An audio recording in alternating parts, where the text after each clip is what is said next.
प्रशांत check करके मुझे बता दे। ओके बस व्हाट्सएप कर दे। हाँ हाँ व्हाट्सएप कर देना ओके करके, ठीक है। हाँ ओके यहाँ पर तो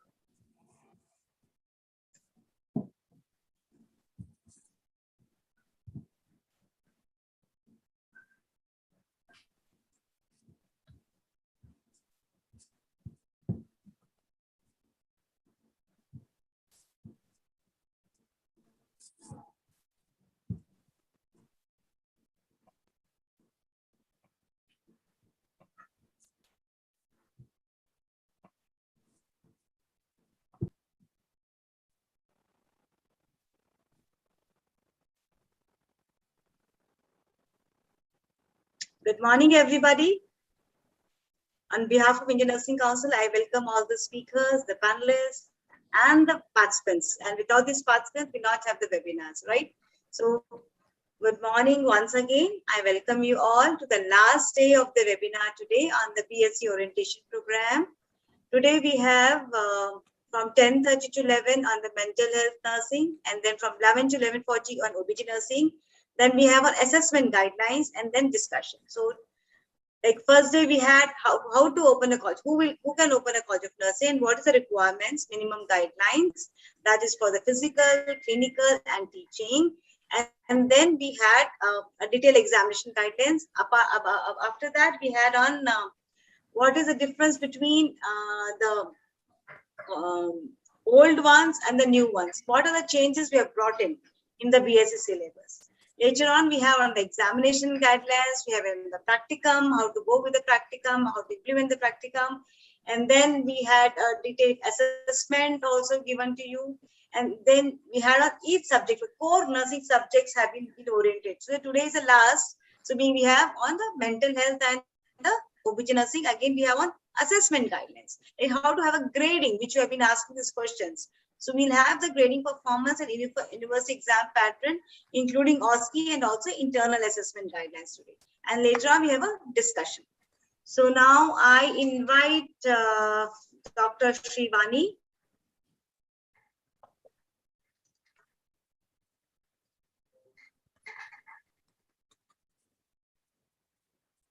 Ma'am, can I start, ma'am? Yes, ma'am. Please share. Please share.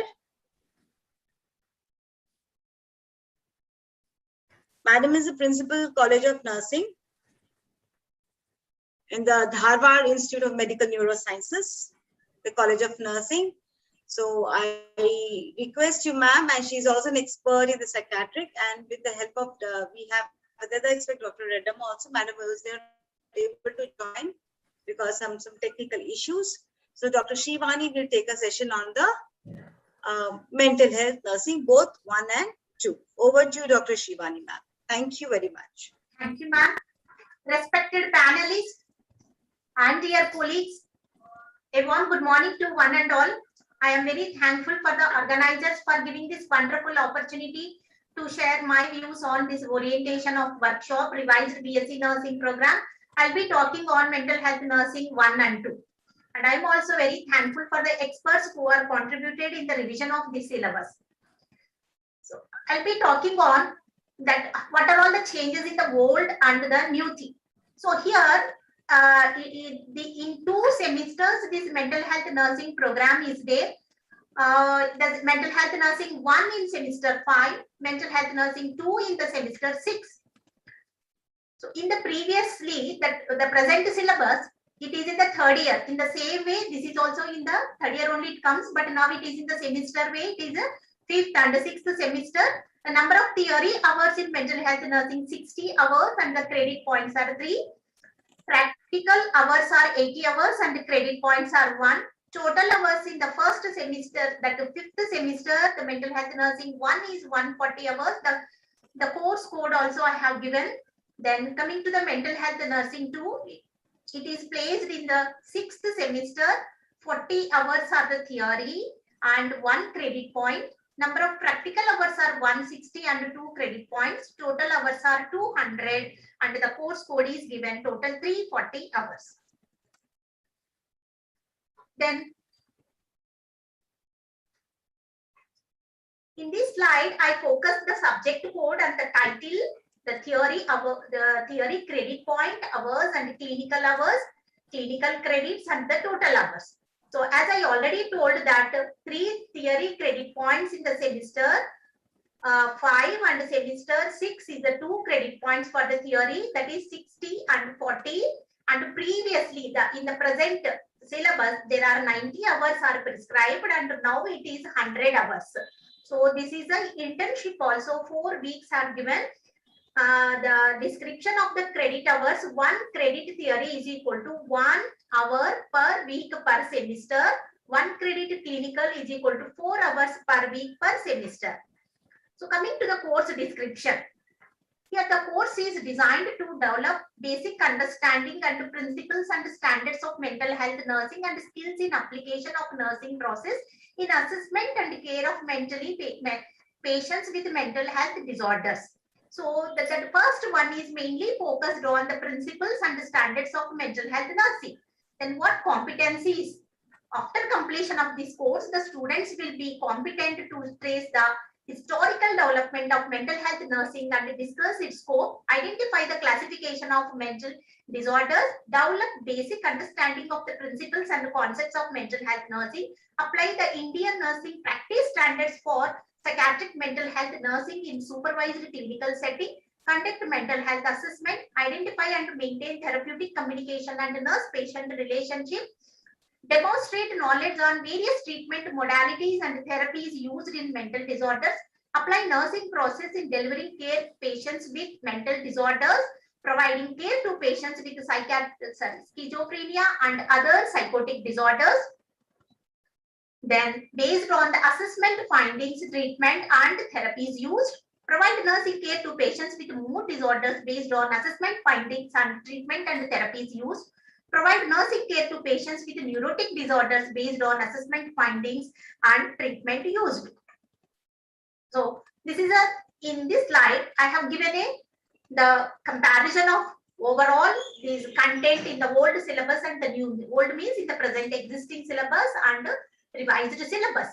So now in the fifth semester MHN1, in that 8 units are there. The same 8 units were there in the present syllabus also. The same like that: introduction, principles and concepts of mental health nursing, assessment of mental health status, therapeutic communication and nurse-patient relationship and treatment modalities, nursing management of patient with schizophrenia and other psychiatric disorders, mood disorders and neurotic disorders. In each unit, certain changes have taken place, but as such, the units are same. Some modifications are there in the hours. See, as we see in the existing syllabus, there are more hours for the treatment modalities used in mental disorders. That 14 hours are reduced to 10 hours in the present syllabus, revised syllabus, and some areas where the nursing management focusing is there, in that areas hours are increased. That is, as you can see, that nursing management of patient with schizophrenia and psychiatric disorders, existing syllabus it is 5 and the revised syllabus 8 hours, because where the nursing care point is there, the hours are increased. Then coming to the unit 1. So in that some modifications have taken place, and that modifications I am going to explain to you now. That the first one is the prospects of mental health and mental health nursing, mental health team, nature and scope of mental health nursing, roles and functions of mental health nurse, concepts of normal and abnormal behavior. So this is the revised syllabus. In that, in the previous syllabus, the prevalence and incidence of mental health problems are deleted and it is moved completely. It is not deleted, it is reorganized and shifted to unit 6, 7 and 8. So where the prevalence and incidence of mental illnesses for schizophrenia things, it is shifted to unit 6. Then it is a mood disorder shifted to unit 7, and it is a neurotic disorder, it is shifted to 8th unit. And in the same way, in the first unit in the existing syllabus, Mental Health Act was there. It is moved to unit 6 of mental health nursing, the legal aspects in psychiatry. In the same way, National Mental Health Policy versus National Health Policy and the National Mental Health Program, these topics also moved to mental health nursing to unit 7. Then, yes, in this chapter, there are a lot of revisions have taken place. What are all the innovative changes are occurred in the psychiatry and in the psychiatric nursing? Those things are very well incorporated in this unit. So the definitions and the terminology, classification, in present syllabus, the revised syllabus, ICD-10, International Classification of Disease Manual, 11th revision. Previously, we had a 10th one that is replaced with the ICD-10, and also DSM-4 that is also revised. Diagnostic Statistical Manual, 5th revision also added, and the one new thing is Gero Psychiatric Manual. This is the one also added, especially as the elder population is increasing.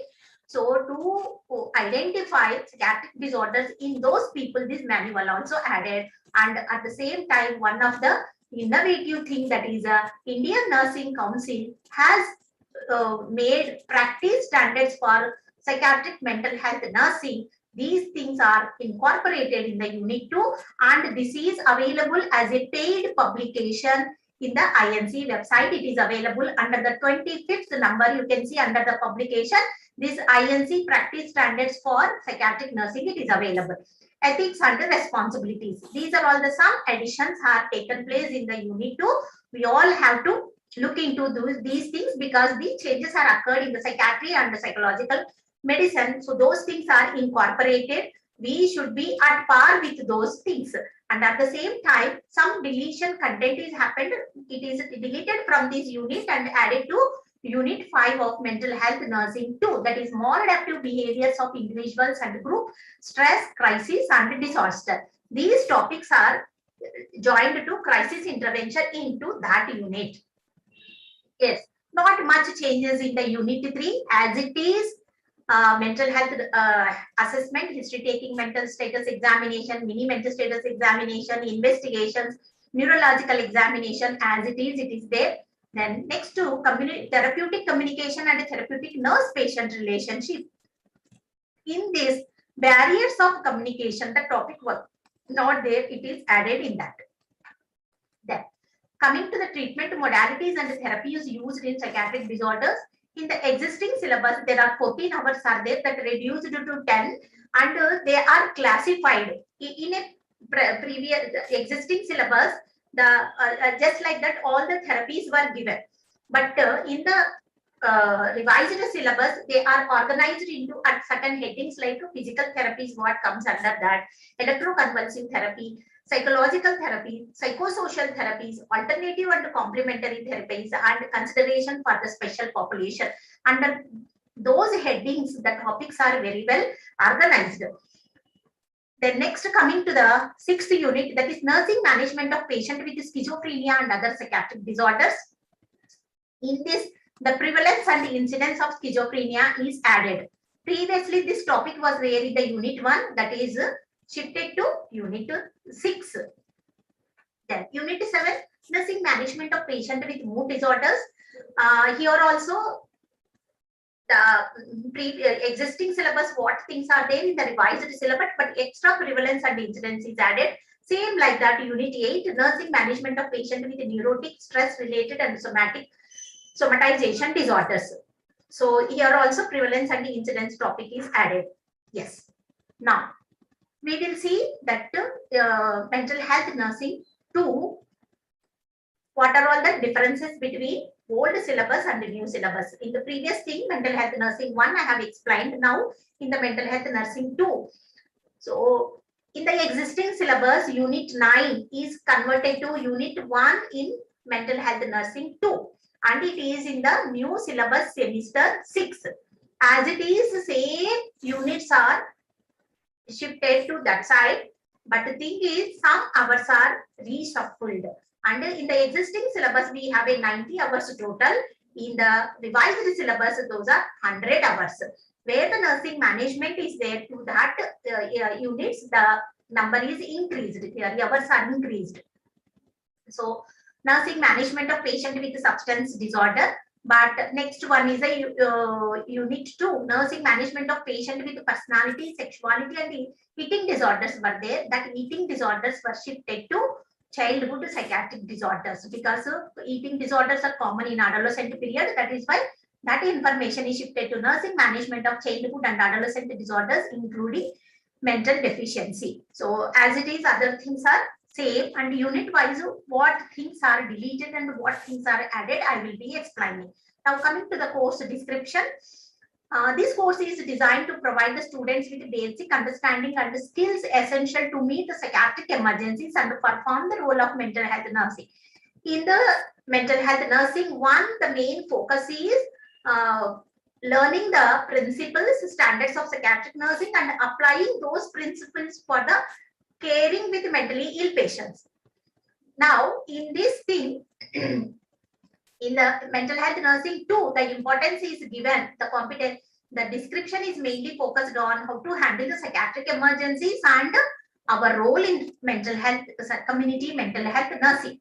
Then what are all the competencies? Apply nursing process in providing care to patients with substance use disorders, personality and sexuality disorders. Apply nursing process in providing care to patients with behavioral and emotional disorders occurring during childhood and adolescent period. Apply nursing process in providing care to patients with organic brain disorders. Identify and respond in psychiatric emergencies.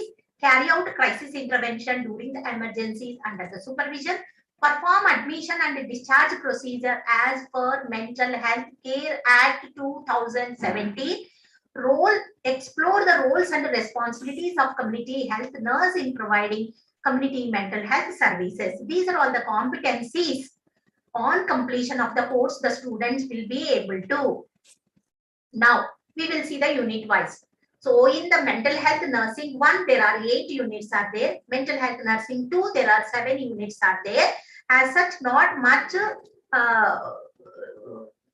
changing of things are there. Extra things are added to meet the present needs. So, nursing management of patient with substance abuse disorder. Additions are prevalence and incidence is added. Nursing management of patient with personality and sexuality disorders. In this, the additions are prevalence and incidence are added.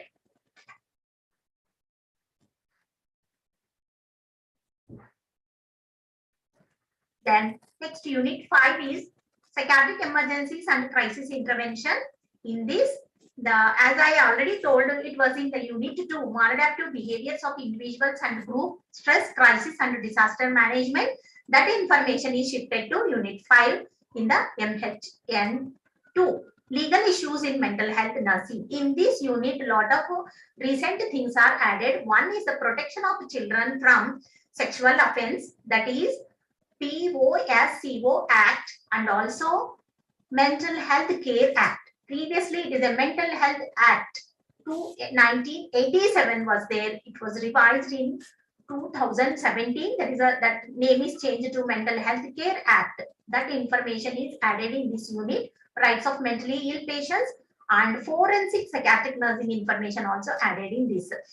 Acts related to neurotic and psychotic substances and illegal drug trafficking, admissions and discharge procedures as per Mental Health Care Act and the nurse's role is incorporated. Then last unit, this is community mental health nursing. In this, the National Health Policy versus National Mental Health Policy 2014. That information, new information is added. It was in the unit 1. It is shifted to in the revised syllabus, unit 7 of community mental health nursing. Along with that, mental health program information also added in this unit. So this is the changes which taken place in the existing syllabus and the revised syllabus. Along with, I'm also explained along with which are all the new things are added and hours distribution in each unit wise. Now, the content delivery.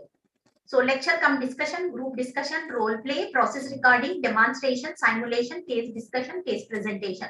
We all know that case discussion and case presentation, especially where the units are focused on providing care to mentally ill patients.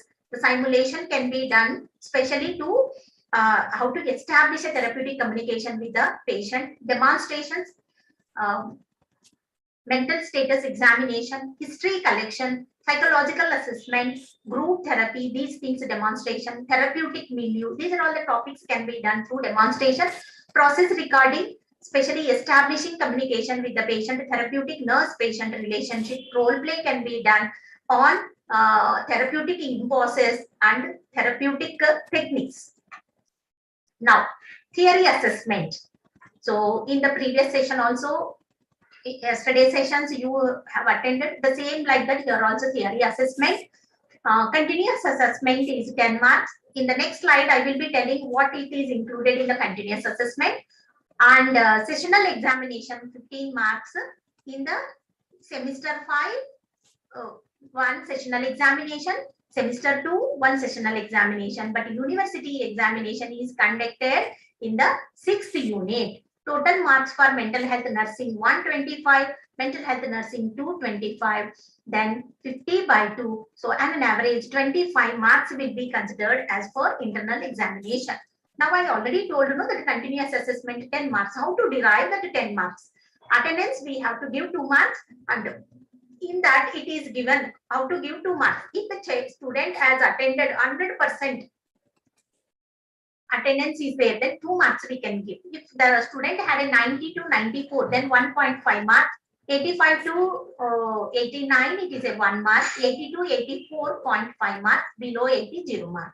Means the criteria itself, the student has to appear for examination. Minimum 80% of marks in the theory is compulsory. For that reason, above 80, how to calculate the percentage they have given. Written assignments, if we have given 2 for each one, 5, that is total 10 marks.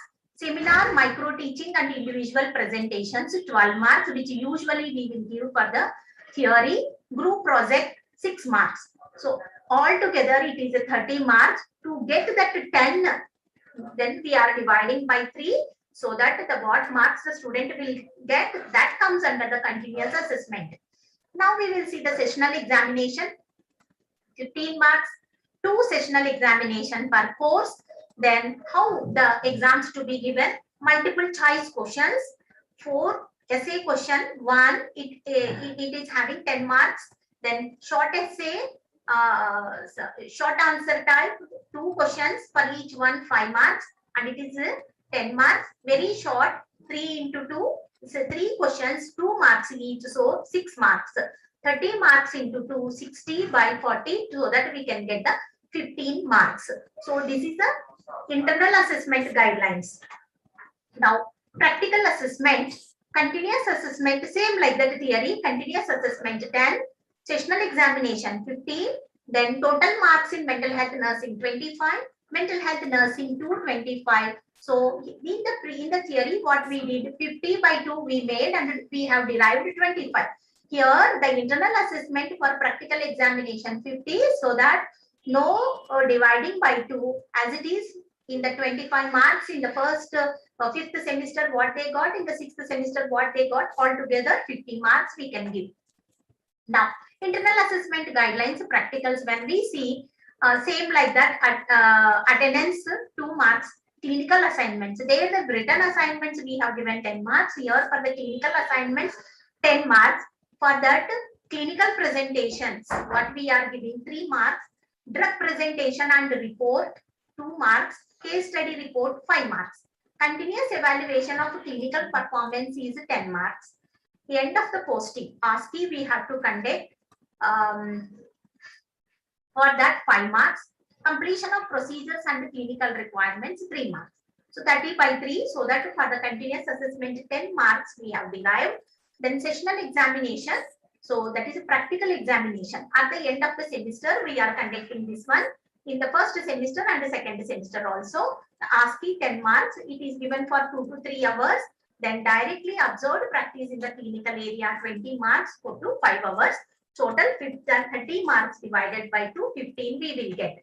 So now we will see the university theory examination. It is for 75, because 25 we are getting from the internal, and this 75 altogether 100 it will become. In that multiple choice questions will be 12, essay questions are 2, short answers 5, very short answers are 4. So that the total marks it will become 75. So multiple choice 12 marks they will get. For the essay questions, each question carries 15, so that 30 marks they will get. Short answer, 5 questions are there. 5 is each one having a 5 marks, 25. Very short answer, 4 questions and each one carries 2 marks. Then it is 8 marks total. 75 marks for the theory university examination. When come to the university practical examination, already the internal assessment 50 marks are there. Now also for final examination also 50. In that for the ASCII 15 marks and directly observed practical in the clinical setting, that is 35 marks. That is, so total it is 50 marks. Now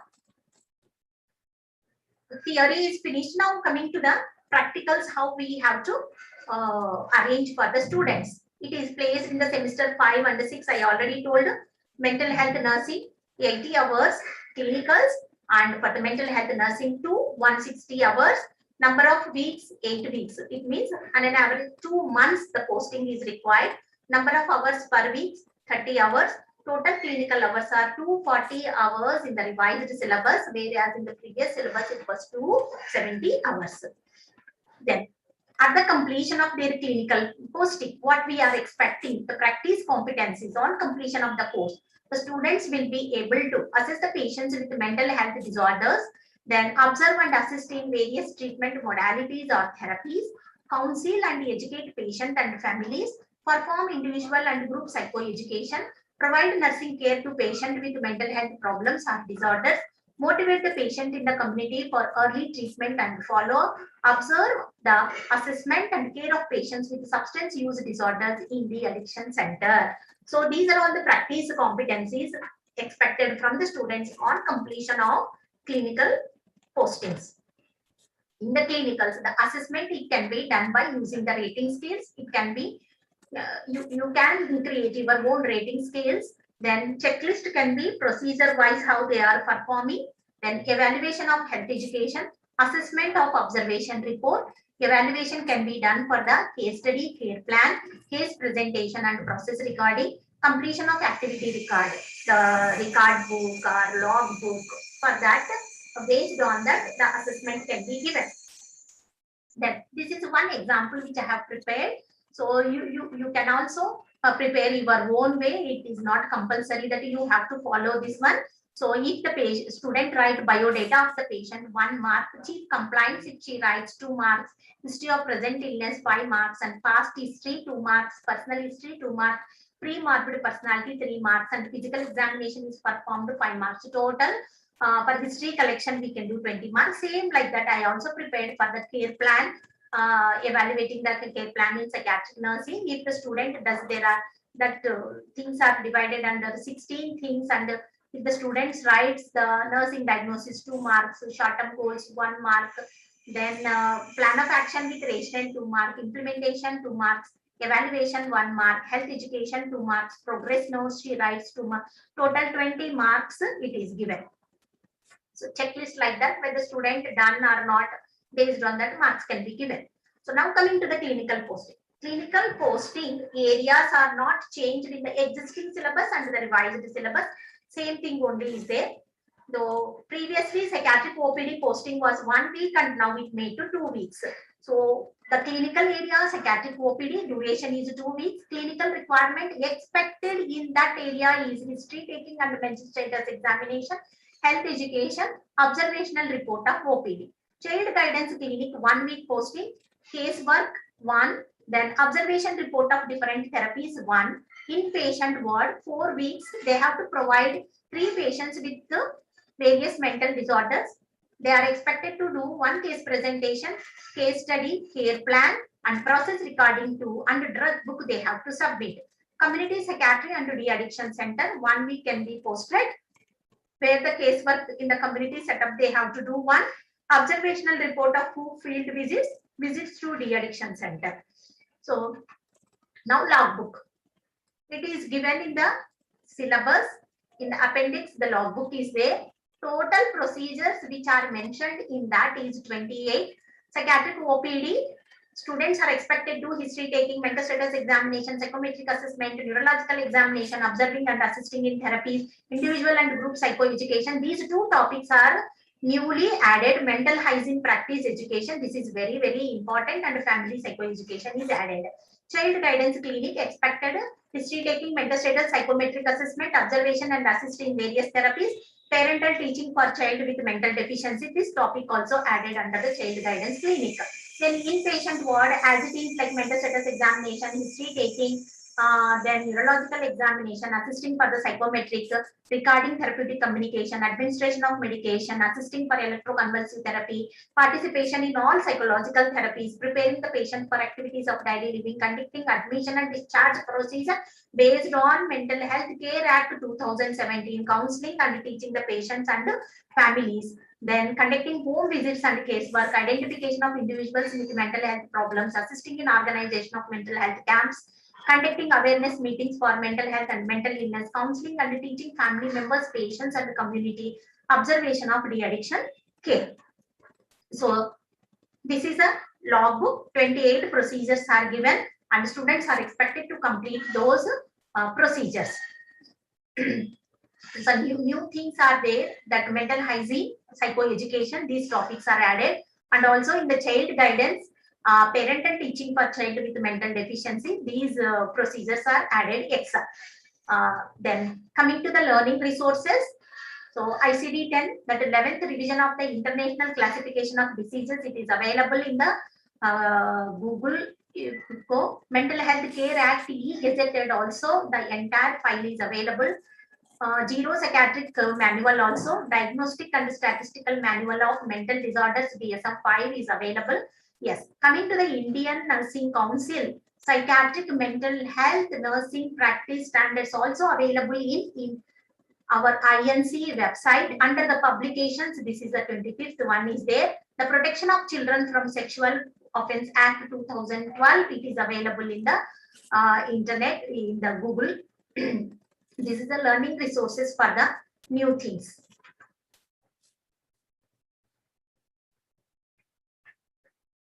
Ma'am, I have completed.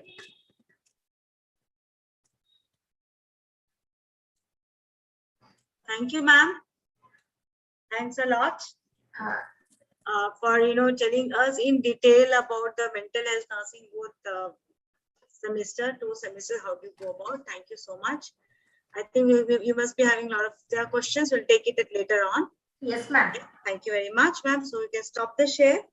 Now, Madam Pearl, Abra Pearl, I think she's the next speaker for us of the day for the OBG nursing.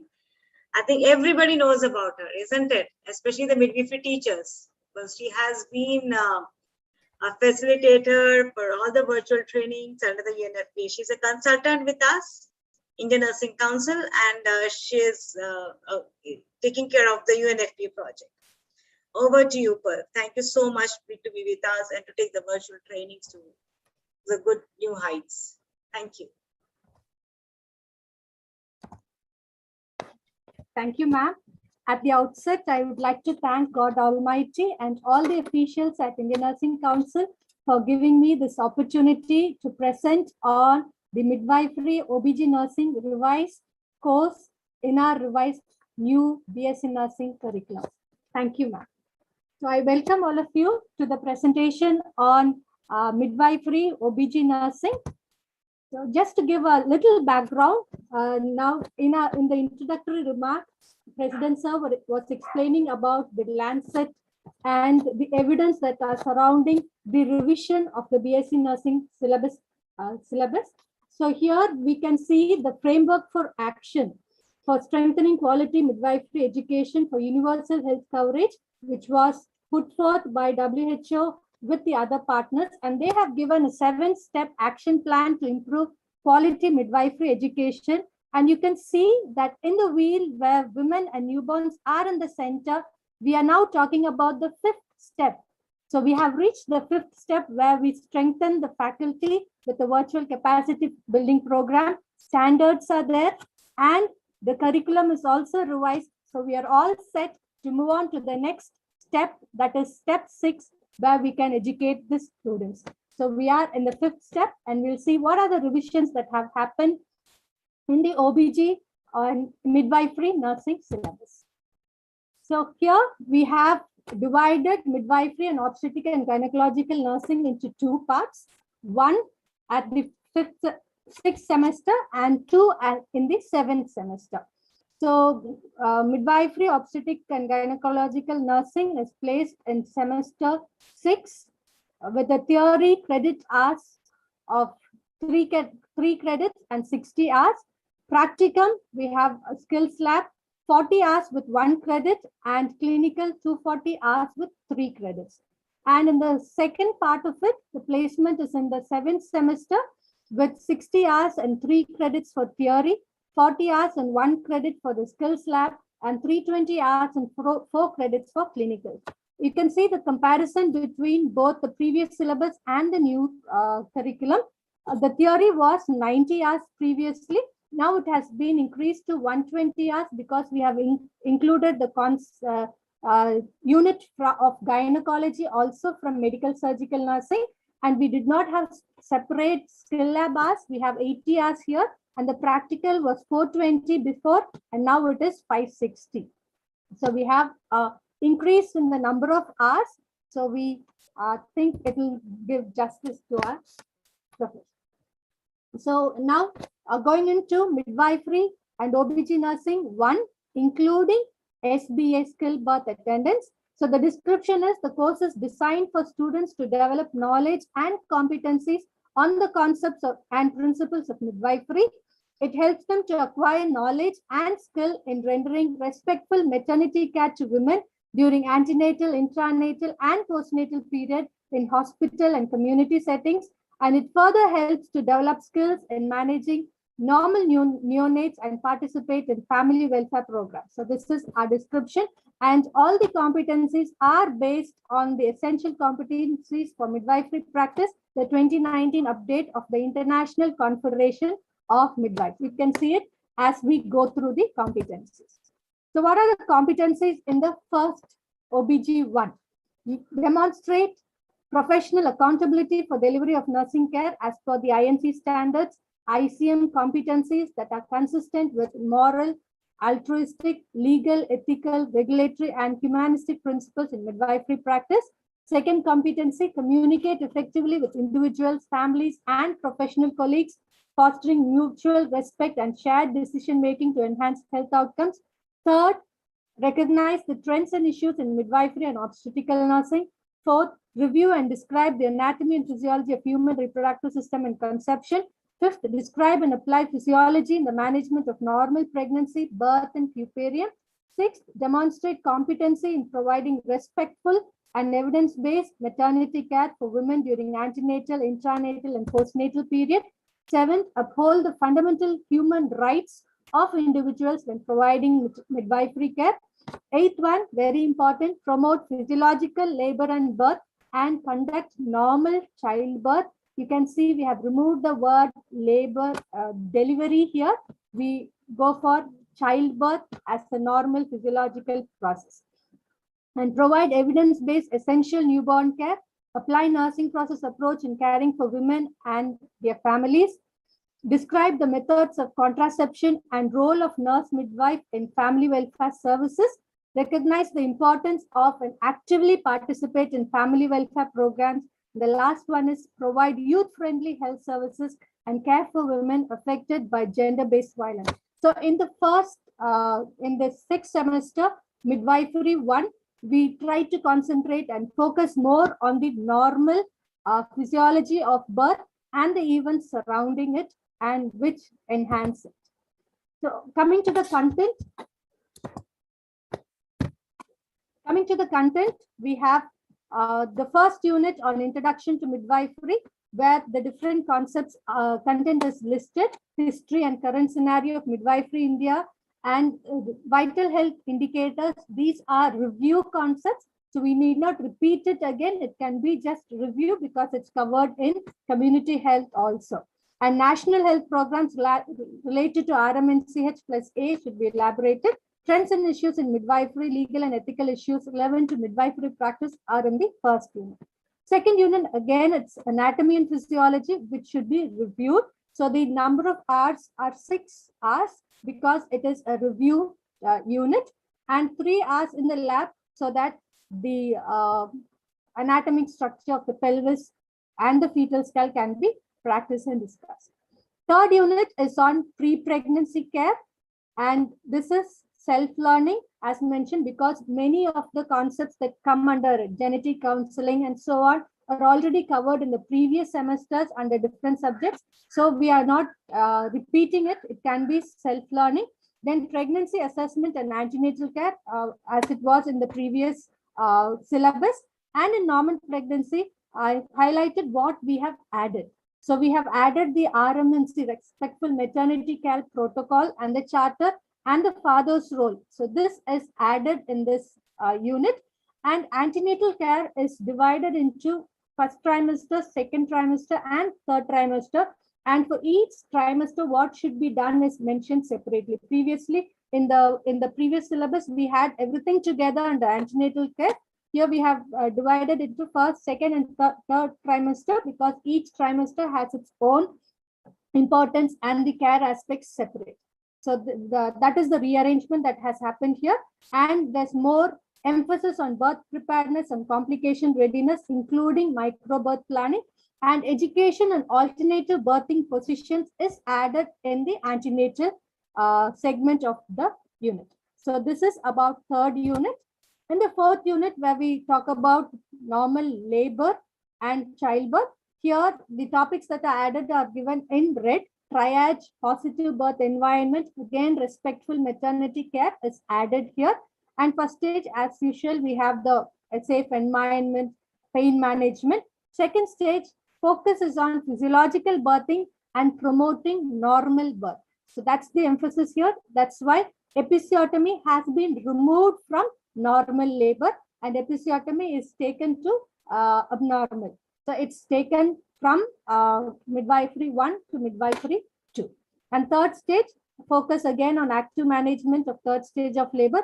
Fourth stage, observation, critical analysis of the mother and the newborn, and the impact of birth, labor and birth as a transitional event in the woman's life. So this is the fourth unit. Fifth unit, it's more or less similar, where we talk about the ongoing care of the women during the postpartum period. And the emphasis here is on postpartum family planning and transition to parenthood. Sixth unit, we have the ongoing care of normal neonates. So provision of family-centered care for the newborn and the assessment and care of normal newborn are covered in this unit. And the seventh unit is included here, the family welfare services, which was the last unit in the previous syllabus, has been brought to midwifery 1, and it has been separated. So here we focus on the different family welfare services with the legal and rights aspects of family planning, human rights aspects of family planning for adolescents, youth-friendly services, which is a review because it's already dealt with in community health, and gender-related issues in sexual and reproductive health, where all the gender-sensitive health services issues come. So this is a new unit which has been added to midwifery, adding on to what was already there as the last unit in the previous syllabus. So totally we have 7 units in the first segment, that is midwifery OBG nursing 1. So coming to the teaching learning activity, many times we think what is different in the new syllabus. I think the approach is very different in the new revised curriculum, and the way we deliver it, the way we implement it should make the difference. So the first unit, we have different activities planned, role plays can be there, scenario-based learning can be there, and the ICM competencies, the 2019 update should be a directed reading and learning assignment for the students, so that they imbibe the competencies, they know that this is what they have to acquire at the end of the midwifery course. So second unit, again, it's review. We can do self-directed learning using models, videos, and films, and discussion also.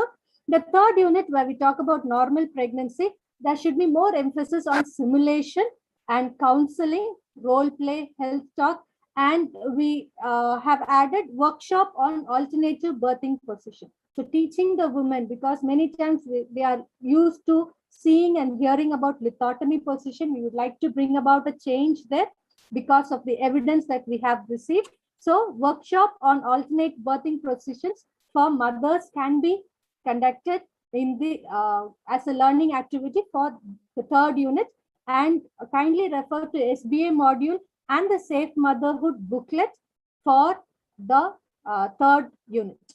And the fourth unit is on physiological management and care during labor. Here again, simulated practice, simulation is given importance, and the guidelines that need to be referred here are the SBA module, Lakshya guidelines, the Daksh manual gives all the checklists, and the PPIUCD also is included here. Then we have the Safe Delivery Act. We'll just get an intro of it. And normal labor module, again in the INC website, can be referred.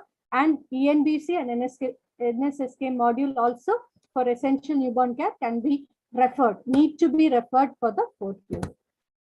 Fifth unit, again, it's on postpartum care. So simulated practice is encouraged here, and refer the SBA module and Safe Motherhood booklet for this unit. And sixth unit, the reference material is refer Safe Delivery App module. There is a separate module on newborn, so that can be referred here, and completion of the SBA module 1 also, because that is the last portion in the module 1 of the SBA guidance. And in the seventh, for the seventh unit on family welfare services, there are different guidelines by the Government of India on different contraceptives for gender-based violence and adolescent health. All these guidelines need to be referred while taking this unit.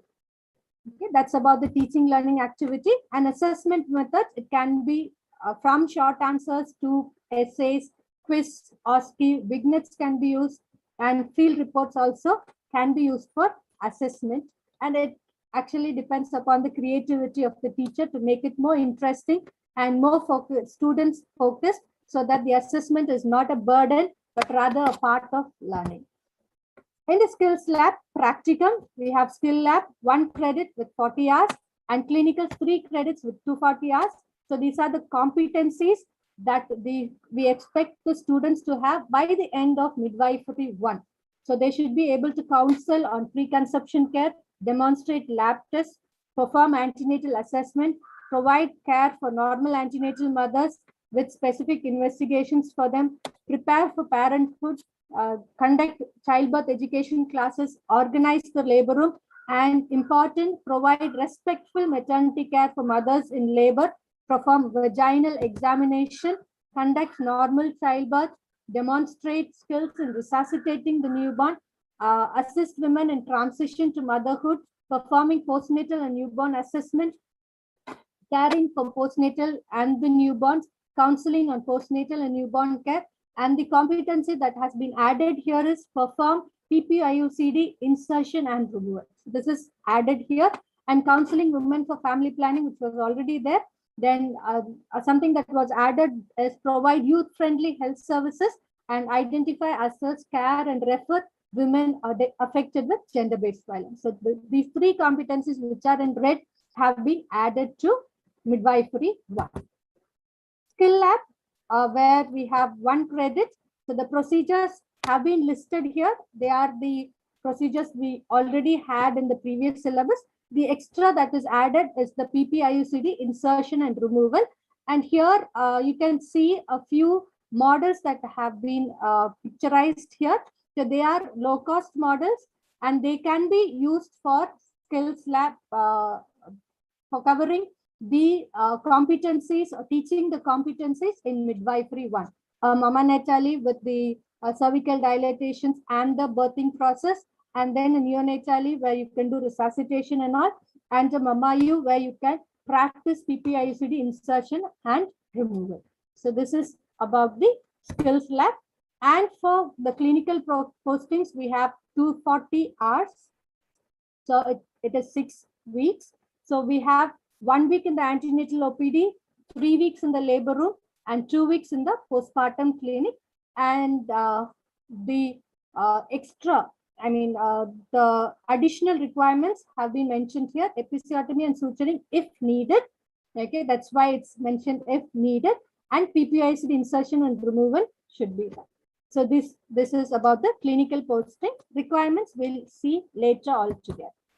Now coming to midwifery, obstetrics and gynecology nursing 2 including Safe Delivery App module. So that is a mandatory module for the 7th semester. So course description, this course is designed for students to develop knowledge and competencies in the concepts and principles of obstetric and gynecological nursing. It helps them to acquire knowledge and skills in rendering respectful maternity care to high-risk women during antenatal, natal, and postnatal period in hospital and community settings, and help to develop skills in initial management of referral of high-risk neonates. And it would also help students to gain knowledge, attitude, and skills in caring for women with gynecological disorders. So you can see in midwifery, OBG nursing 2, the focus is on high-risk women, high-risk neonates, and gynecological disorders. Competencies here again, describe on completion of the course, the students will be able to describe assessment, initial management, referral, and respectful maternity care for women with high-risk pregnancy, demonstrate competency in identifying deviations from normal pregnancy, describe the assessment, initial management, referral, and nursing care of women with high-risk labor, assist in the conduction of abnormal vaginal deliveries and cesarean section, describe the assessment, initial management, referral, and nursing care of women with abnormal postnatal condition, demonstrate competency in the initial management of during postnatal period, demonstrate competency in providing care for high-risk newborn, applying nursing process and caring for high-risk women and their families, describe the assessment and management of women with gynecological disorders, demonstrate skills in performing and assisting in specific gynecological procedures. And then we have drugs used in obstetrics and gynecology, and counsel and care for couples with infertility. And finally, describe artificial reproductive technology. This has been mentioned as a separate competency because that needs a lot of focus in this new era. Now the units. The first unit is on management of problems during pregnancy. The same content is there with addition. We have added COVID and pregnancy and intrauterine fetal death. Okay, so these two are added in the content for the first unit, where abnormal pregnancy or deviation from normal is dealt with. For the second unit, where abnormal labor is dealt with, all the content that was already mentioned in the previous syllabus is there. They are slightly reorganized, but all the content is there. Specifically, episiotomy, suture, and suturing from midwifery 1 is moved to midwifery 2 here. And the third unit in midwifery 2, which is on recognition and management of postnatal problems. Here, the added content is on fistulas, which was not there. Fistulas have been added. The others are relatively the same. And the fourth unit is a review unit, because this unit is completely dealt with in the pediatric child health nursing. It is completely taken care of. So it is a review here. So some topics have been added here, like prematurity, post-maturity, hypoxic encephalopathy, hypothermia, convulsions, babies of HIV positive mothers, SIDS, home-based newborn care program, bereavement counseling. These which were not there have been added, but still it is review because it's already dealt there. And the fifth unit is on gynecological disorders. So this is added from medical surgical nursing. And here we cover the gynecological disorders, management of couples with infertility, adoption, injuries and trauma to the female reproductive tract, and sexual violence. So we have 5 units in the midwifery and OBG nursing 2. Teaching learning activity for the first unit, kindly refer to the WHO midwifery toolkit. All the others are similar. Role plays, simulations, drug presentations have to be encouraged, and the WHO midwifery toolkit need to be referred here. And GOI guidelines, there are a lot of guidelines that are coming up. So the screening for hypothyroidism, screening for syphilis, deworming during pregnancy, diagnosing and management of GDM. So all these are government guidelines, and we have to check the NHM website very often because new guidelines keep coming up as new problems emerge. And the second unit, for the second unit, again, we have to refer to the WHO midwifery toolkit and the Government of India guidelines where which talks about use of uterotonics during labor, prescribing antenatal corticosteroids, guidance note on prevention and management of PPH. For the third unit, we have a PPH module by the WHO that needs to be referred. Fourth unit, again, it's a review unit. So the IMNCI concept can be reviewed here. Fifth unit, what is added is a visit to infertility clinic and ART centers. So that visit has been added here for the fifth unit. Otherwise, it's a placement from the medical surgical nurse. Okay, complete safe delivery app during the 7th semester. It's a mandatory module that has to be completed. Again, assessment, it's the same. Coming to practical, we have listed the competencies here about antenatal caring for women with antenatal complications, identifying, stabilizing, and referring. And here, providing care for antenatal women with complication, provide post-abortion care and counseling, assist in the conduction of abnormal vaginal deliveries, demonstrate skills in resuscitating the newborn again, assist and manage complications during labor, identify postnatal and neonatal complications, stabilize and refer them, and provide care for high-risk antenatal, intranatal, and postnatal women and their families using nursing process approach, provide care for high-risk newborn, assist in advanced clinical procedures in midwifery and obstetric nursing. This is an assisted one. Provide care for women during their non-childbearing period, where we talk about family welfare services. Assist and care for women with gynecological disorders. Demonstrate skills in performing and assisting in specific gynecological procedures, and counsel and care for couples with infertility. So these are the practice competencies expected by the end of midwifery OBG nursing 2. Skill lab, we have 40 hours with 1 credit, and the skills that are in red are the ones that have been added from the previous syllabus. All the others are similar. Here, the management of complications during pregnancy, labor, and postpartum should be practiced in the skill lab with the help of case studies, simulated scenarios, and administration of injection magnesium sulfate again for prevention of eclampsia and management of eclampsia. Then starting and maintaining an oxytocin drip for PPH. Again, it's simulated practice. Management of PPH by bimanual compression of the uterus. Management of PPH balloon tamponing. So these are added to the skills lab essential procedures or skills. The others are similar to the previous curriculum. Clinical postings, we have 4 credits with 320 hours and 8 weeks of clinical postings with 40 weeks. If it is 40 weeks, 40 hours per week, it's 8 weeks. So in the antenatal OPD infertility clinic, the duration is 2 weeks. And these are the procedures that have to be done in that 2 weeks. Providing post-abortion care, post-abortion counseling is added here, and provide counseling and support for infertile couples is also added here. Again, we have 2 weeks labor room posting where abnormal conduction of normal childbirth should be done, and assisting in abnormal deliveries also should be done. So monitoring labor using partograph can be reinforced here and done here. Requirements, we'll see it all together. Postnatal ward, there's 1 more week here.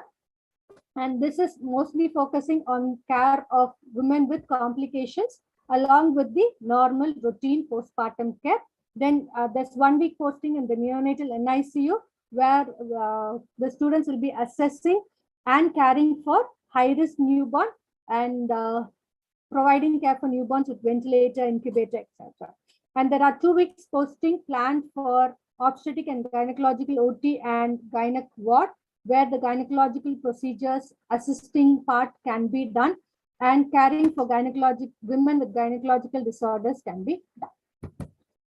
Okay, so these are the theory and practical areas.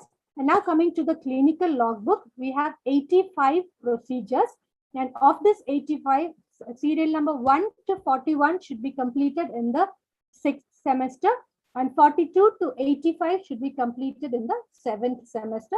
I have not listed all the procedures here, but what procedures have been added or changed, that is alone mentioned here. And Maximum number of 30% of all skill procedures can be performed in skills lab. Procedures that are added are prescription of iron and folic acid and calcium tablets, supporting normal births, conducting normal childbirth in upright position, which is evidence-based, that is added here. Identification of antenatal complication is added. Post-abortion care and counseling is added. Identification of fetal distress and its management is added. Administering magnesium sulfate, administration of antenatal corticosteroids for preterm labor, assisting with medical and surgical induction, these procedures are added. And again, there are some assisting procedures, and this can be done in the skills lab or simulation lab, like assisting in manual removal of the placenta, assisting in bimanual compression of uterus, balloon tamponade for atonic uterus, assisting in aortic compression for PPH, identification and first aid management of PPH and shock, assisting in management of obstetric shock, identification and assisting in management of puerperal sepsis, and administration of antibiotics. So these are the procedures that are added that can be practiced in the simulation lab, along with management of breast engorgement and infections and management of thrombophlebitis. Again, high-risk newborn, some aspects of procedures of high-risk newborn care have been shifted to child health nursing. So we are not repeating here once again. Family welfare, what is added is postpartum family planning, insertion and removal of PPIUCD or PAIUCD, and counseling of the women for postpartum sterilization. Again, here vasectomy has been removed, only tubectomy is placed here. And the other procedures are from medical surgical nursing because it's with gynecology. So these procedures have been added here. That's the last procedure, counseling coupled with infertility, can be done in the skill lab. Okay. Coming to the clinical requirements, the numbers have changed a little bit. So antenatal assessment and care, now it is 20. It was 30 before. Postnatal assessment and care, it's 15. Before it was 20. Assessment of labor using partograph, 10, that is added. Vaginal examination is 10. It is in 5 increased. Observing normal childbirth or deliveries is 10. So we have separately mentioned observing 10, separately mentioned assisting 10. And then conduction of normal delivery is 10, reduced from 20. So they observe 10, they assist 10, and they independently conduct 10. The next we have assisting in abnormal or instrumental deliveries, that we have 5, it's reduced from 7. Performing placental examination is 5, we have added that. Episiotomy and suturing, again it's mentioned only if needed, so 3, reduced from 5. Assisting or observing insertion of PPIUCD, 2, that is added. Newborn assessment, 10, that's added. Newborn resuscitation, 5, it is the same. And kangaroo mother care, 2 is added. The concept is, if a student is able to care for one woman continuously, she can complete the assessment of labor using partograph. She can do vaginal examination for the mother. She can conduct the normal delivery also and follow her up in the postnatal period with newborn assessment. So thereby the continuity of care also will be maintained for a single woman instead of segmentally searching for cases and then finding it difficult. So continuity of care in midwifery should be emphasized so that the whole process is the student understands the whole process of midwifery care from the antenatal, intrapartum, and postpartum period. Many times antenatal might not be possible, but from the time she enters into the labor room till she gets discharged from the hospital, it can be continuous care that is provided. Again, clinical requirements, antenatal area, we can have a normal care plan and a high-risk case study, which can be a case study or a clinical presentation. Intrapartum care, it can be a high-risk clinical presentation. Postnatal care, normal care plan and high-risk clinical presentation. Newborn care, normal can be a care plan. Gynecological conditions, we need one care plan. Health talk, can be individual or group. It can be one in antenatal and one in postnatal. Counseling mothers and family members, both for antenatal and postnatal. Visits, peripheral health facility, Lakshya certified labor room, infertility centers. Visit should be encouraged. So it can be virtual also, depending upon the situation. If it is direct, fine. If not, at least virtual. And completion of SBA module, institutional certification should be given, and completion of Safe Delivery app, and receiving the Safe Delivery Champion certificate. Okay, to add on a note on SBA module. So this is the SBA module that is available in the Government of India NHM website, and the module has 3 sub-modules, 1, 2, and 3. Module 1 is on normal pregnancy, labor, and postpartum.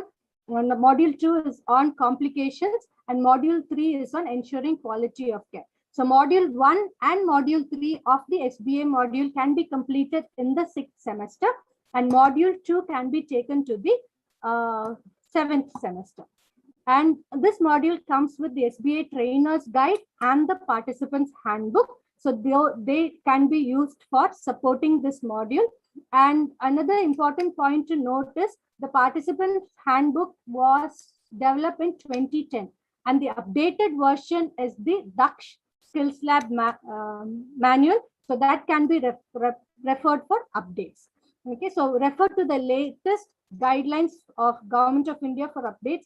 I'll just tell one example. The basics are the same. One example, if I have to tell, in the SBA guidelines, it's mentioned that we have to give 100 IFA tablets for antenatal women.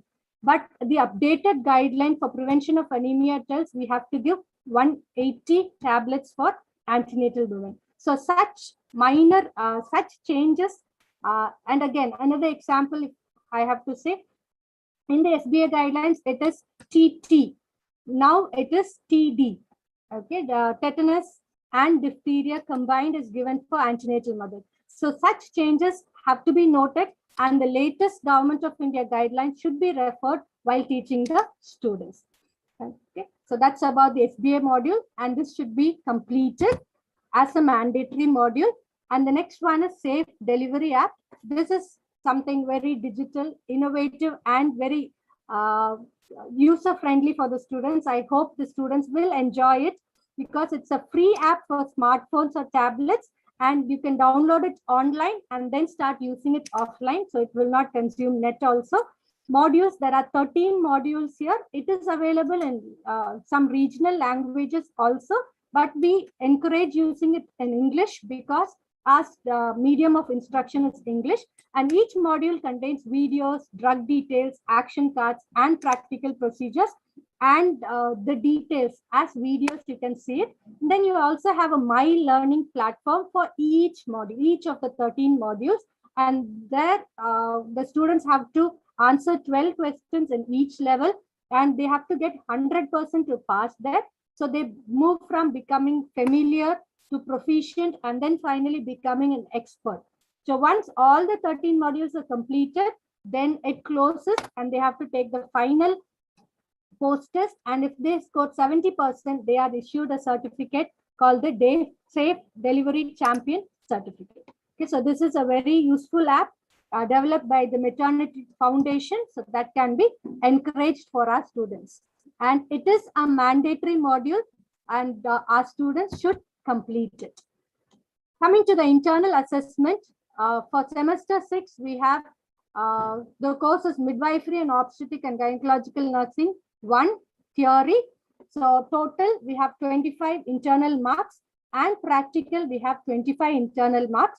In the 7th semester, again for Midwifery, Obstetric and Gynecology Nursing 2 theory, we have 25 internal marks, and practical 25 internal marks. So the total is 1 and 2 for theory. Together it's 25 marks, where we add and divide by 2. Practical 25 from semester 6 and 7, totaling up to 50. Okay, this is the internal assessment. And for OBG1, the continuous assessment marks are 10, attendance 2 marks. You already know that how to calculate the 2 marks. For written assignments, we can consider 2 assignments, 10 marks. Individual presentation, 12 marks, for 2 assignments, 2 presentations, and workshop report. Remember, we talked about the alternative birthing positions. So that workshop can be conducted and 6 marks for that workshop report. Totally 30 marks.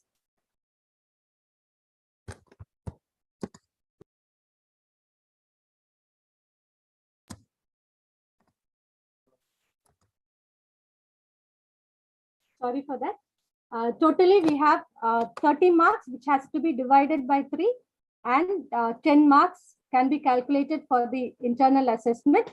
And for midwifery OBG nursing 2, continuous assessment, we have 10 marks, where attendance should be calculated for 2 marks, written assignments 10 marks, individual presentation 12 marks, and field visit report 6 marks, where we talk about the field visit to the Lakshya Certified Center. We talk about the field visit to infertility clinic. So that is 6 marks, and completion of safe delivery app is 10 marks. So totally 40 marks, and that can be converted into 10 marks for OBG2. So sessional examinations, as you know, it's 15 marks. So we can have 2 exams with 30 marks each, and then convert that into 50. And practical guidelines for both midwifery or OBG nursing 1 and 2, continuous assessments 10 marks, and sessional examination 15 marks, where we have OSCE and direct observed practice, that is 10 and 20, totally computing it to 50. This is similar with the other subjects. Scheme of examination in semester 6, midwifery and obstetric and gynecological nursing 1, theory 25 marks, and for practical 25 marks. And for theory, the average of semester 6 and semester 7 will be included together, and that will be converted to 25. Then we have a university exam for 75, where the portions will be both 1 and 2 together for 3 years, a total of making it to 100. And for practicals, we have 25 marks from the 6th semester, 25 marks from the 7th semester, totaling it up to 50. And university practical examination is again 50 marks, totally it is 100 marks. So this is the scheme of examination for midwifery and OBG nursing 1 and 2. Now coming to the learning resources, we have different resources given here. Government of India guidelines, the NHM website. If you go to the NHM website and the RMNCH+A portal, all the government guidelines are available and you can download. Some have PPTs also, which will be helpful to you. Then WHO guidelines, we have the reproductive health library, where all the WHO manuals are updated. And ICM document, it can be accessed at internationalmidwives.org. UNFPA documents can be downloaded. Then safe delivery app, again, it should be downloaded by all students and faculty also. In the IMC website, we have the e-learning for maternal and newborn health. So that portal at present has the normal delivery module in it. It has credit hours also, so you can do that. And then the e-learning for midwifery, the updates about this capacity building program will be available in the IMC website shortly. So that can also be referred for the learning resources. Okay, so far we have given an overview of OBG nursing. So our vision is to render transformational education to build up competent nurse midwives who will provide quality midwifery care for the well-being of women and their babies, thereby impact the future generation. So let's together try to achieve it. Thank you so much. Thank you for your patient listening. Thanks a lot, Pearl. Very well presented and very detailed. I think there are a lot of questions on the clinical requirements. You have told them what has been reduced, what has been added, what has been deleted. Right. Thank you so much for clearly laying out of the OBG nursing, what all we have to, teach them in detail, and where and all it has been in community health nursing, something is there, it is review only, not to teach in detail again and again. Thank you so much. Now I invite Dr. Punita Izlarazu the ex-Dean College of Nursing CMC Vellore, and the Senior Consultant with INC, and the backbone for this B.Sc program. Ma'am, I welcome you and I request you to take a session on assessment guidelines, grading performance, and university exam pattern, including OSCE. I think there are many questions this last 4 days. I hope all their questions on the grading system will be clear today. Thank you very much, ma'am. Over to you.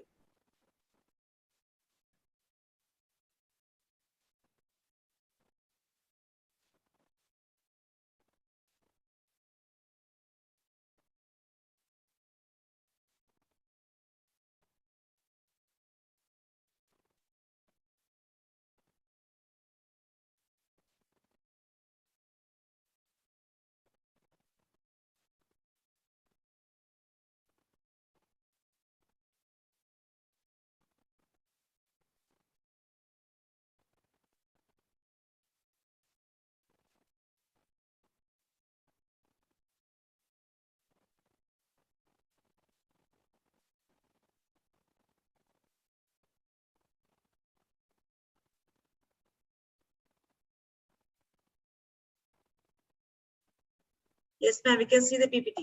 Okay.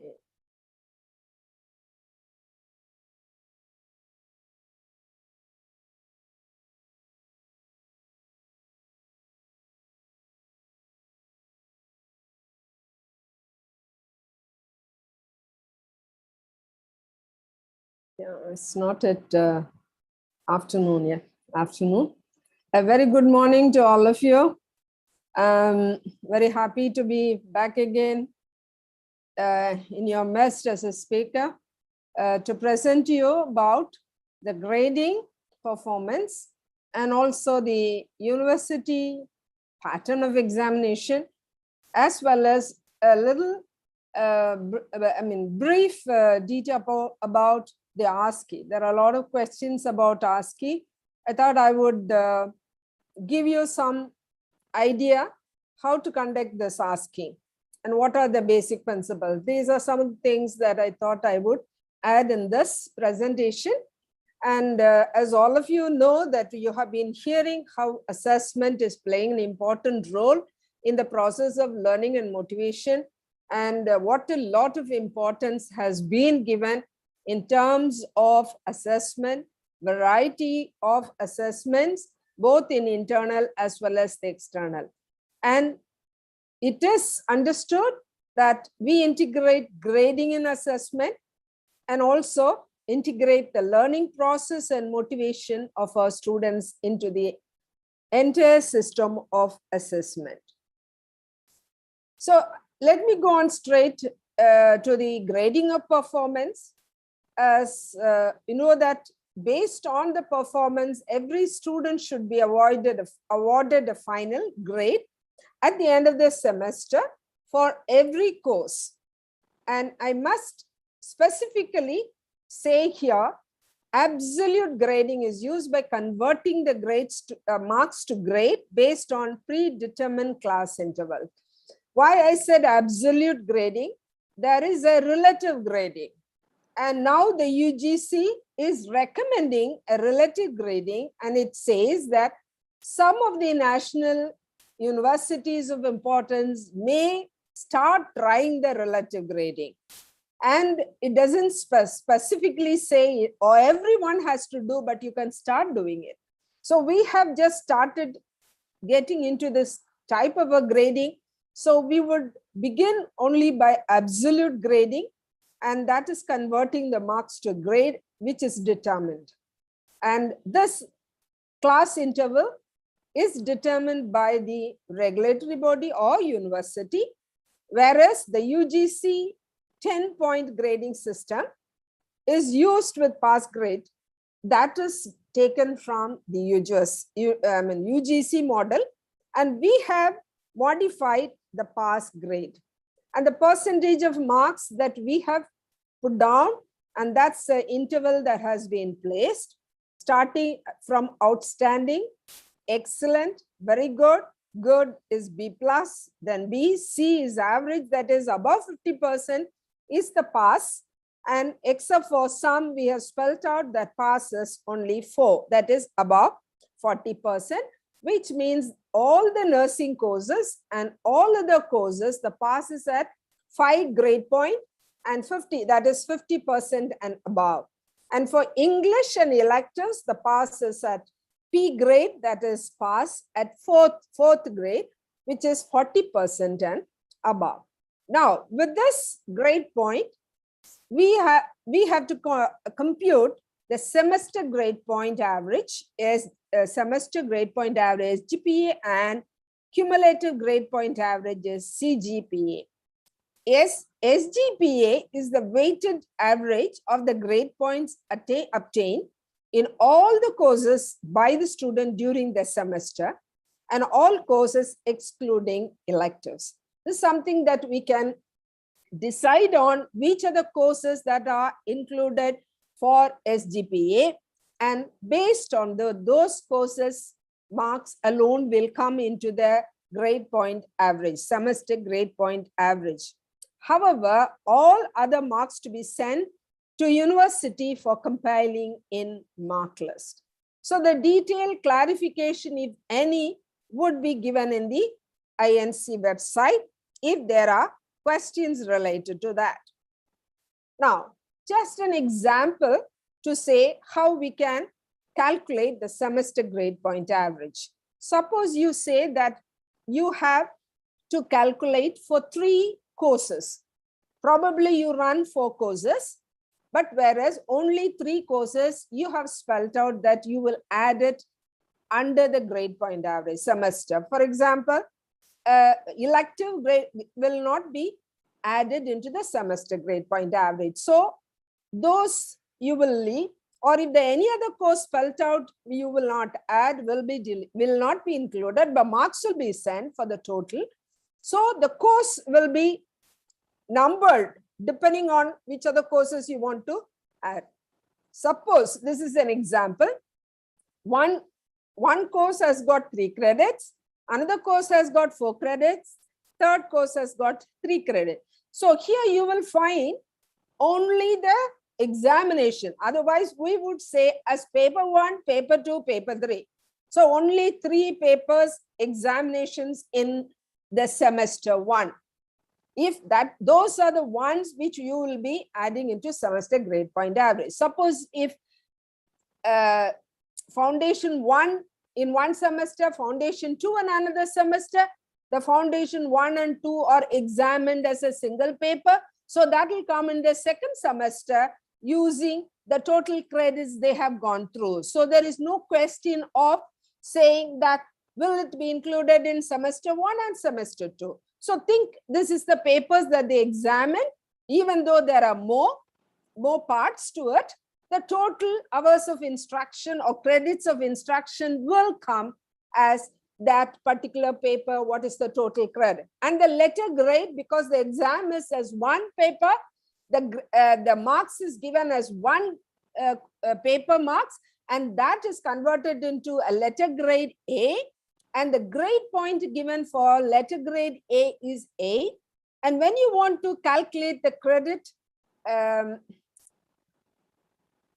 point average, then what you will do is, that is the credit into the grade.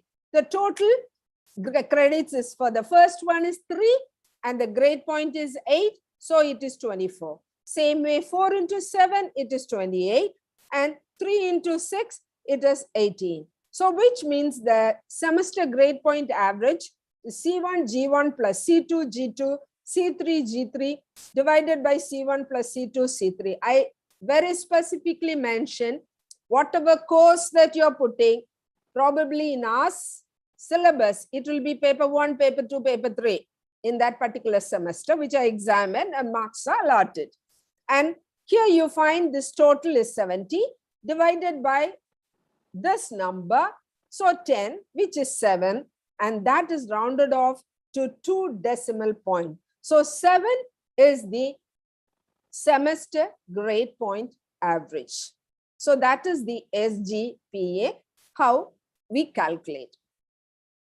And how do we calculate the cumulative grade point average? This is calculating or totaling all the SGPA with a particular formula, which I am bringing it next. And this will come always failed status until all the courses are passed, which are included for grade point average calculation. So that also in the syllabus it is mentioned.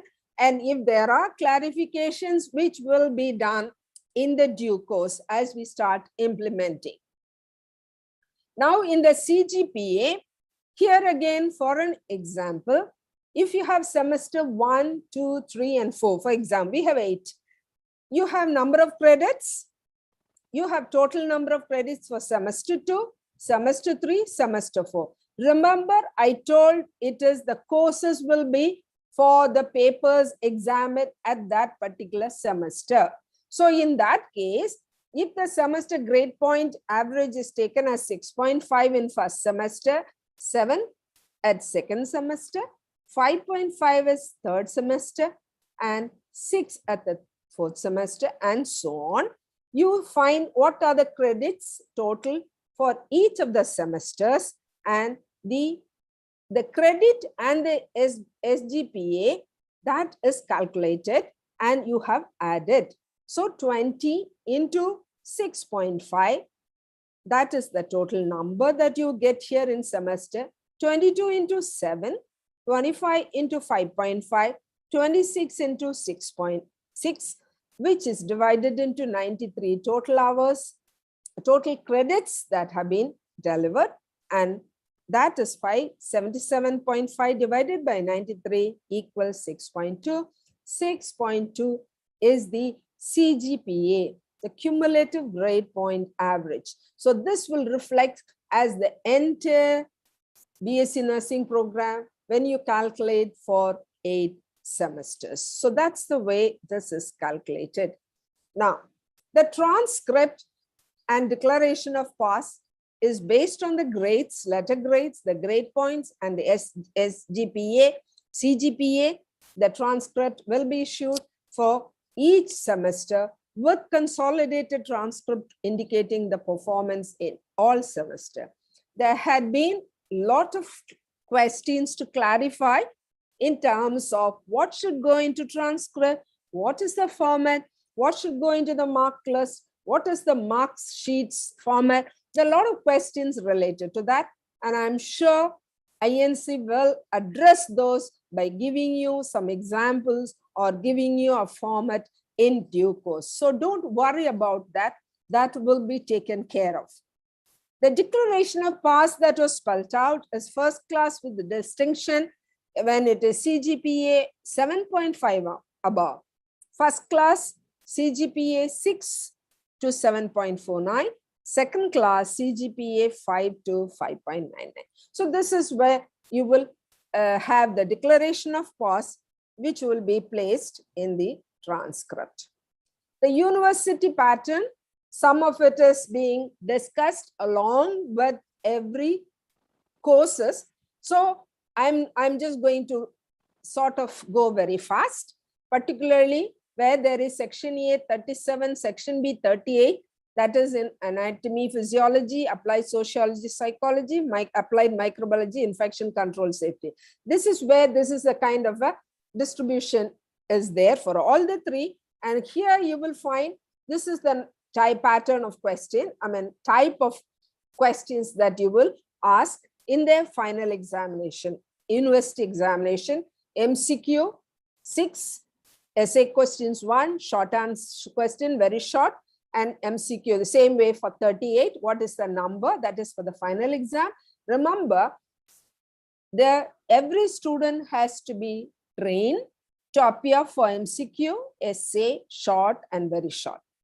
Any number of questions, any number of exam, sessional exam, what you give, we have given minimum 2. You can give more than 2. You can give any number, but the weightage should be brought to what is specified here for internal, and that will be taken along with the external, and it is 75. So that is what you have to make your judgment, creative placements in terms of giving internal assessment. You may give any number of exams, and any number of these type of questions. But what is principle? You will train your student to appear for these kind of these kind of question paper.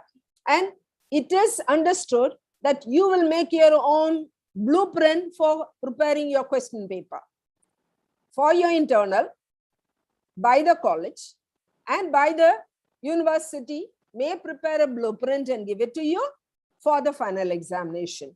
So that has to be done depending on the number of units, number of questions under each. Those kind of things can be done by the examining body. Here we give the guidelines. Here again, applied biochemistry, nutrition, dietetics, where you have 25 and 50.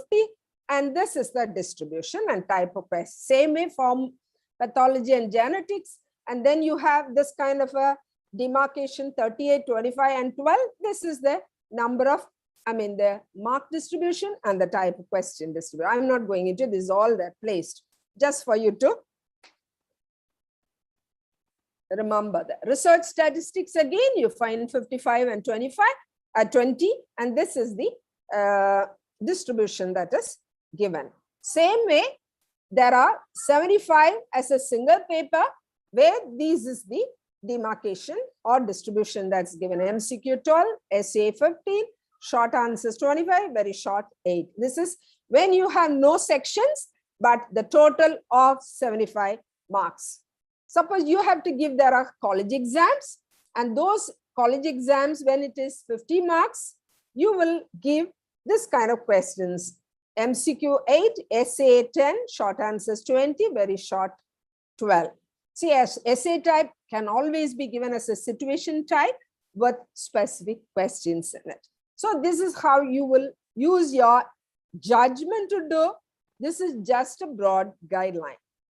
And university practical examination, you have 50, internal 50, external 50. In the 8th semester, you find internal 100, external 100. Depending on the total marks, you can plan for exams. Either you have exact marks distribution, or you can have less or more and bring it to that particular by taking an average or dividing by whichever denominator to bring that. So here for a 50 mark, the ASCII 15 marks and DOP 35 marks. So the same way internal, if it is 50 marks for university practical, ASCII is 15, DOP is 35, ASCII objective structured clinical examination.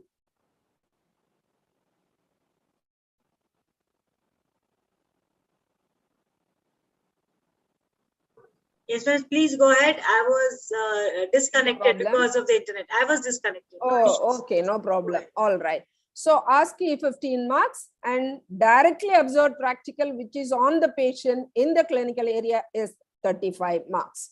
So when all of you know that what is ASCII, this ASCII, the type of exam conducted alongside Viva, oral examination, both in the internal as well as the final exam, and ASCII guidelines may be provided, or you may make your own guidelines, or university or exam board will make the guideline. Observed practical or the clinical area practical will be final, internal, and external, which will also include assessment of actual clinical performance in real settings, including Viva. You may provide care to patients using nursing process application and direct observation of procedural competencies. The minimum period of assessment in the clinical area, you may have it around 5 to 6 hours, and evaluation guidelines for the DOP also may be provided, or the institute, the examining body can also make those guidelines. For example, I thought I will give you some ASCII guidelines for 15 marks for ASCII and 35 for DOP. See, this is only an exemplar. Please remember that. It's only an exemplar. It's not necessary that you have to go through this only. You can use this as an example, and you can formulate your own depending on the type of courses, what type of competencies that you have decided to evaluate. Based on that, you can formulate. The first thing that you will do is that core competency domains that you want to examine will be put down. You list down depending on the course, practical or clinical learning outcomes. One could be history taking, physical examination, and interpretation of examination and the lab tests and their findings. Another competency could be monitoring competencies, could be example CVP monitoring, or therapeutic interventions could be drug administration. Family education and counseling will be the fourth area of competency domain you want to examine. Based on that, you will come to a conclusion. You may want to have 5 stations.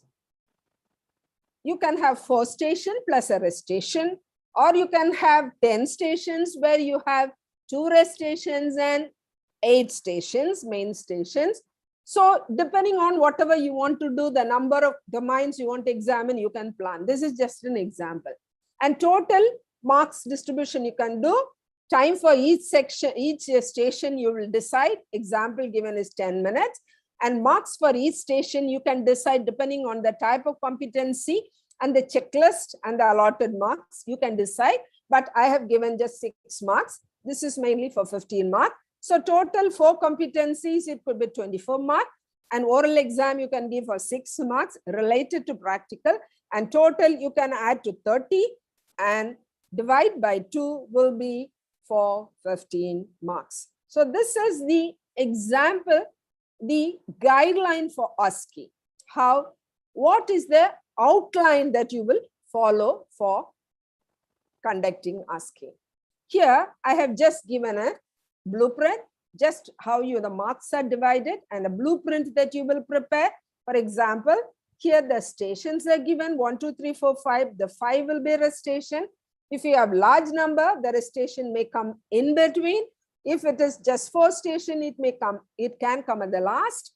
And the duration in minutes, the core competencies are listed here. You find health assessment, monitoring, and therapeutics and education and counseling. And then each station is for 10 minutes and the marks allotted is 6 marks, and 4 stations, it will come as 24 marks, and oral examination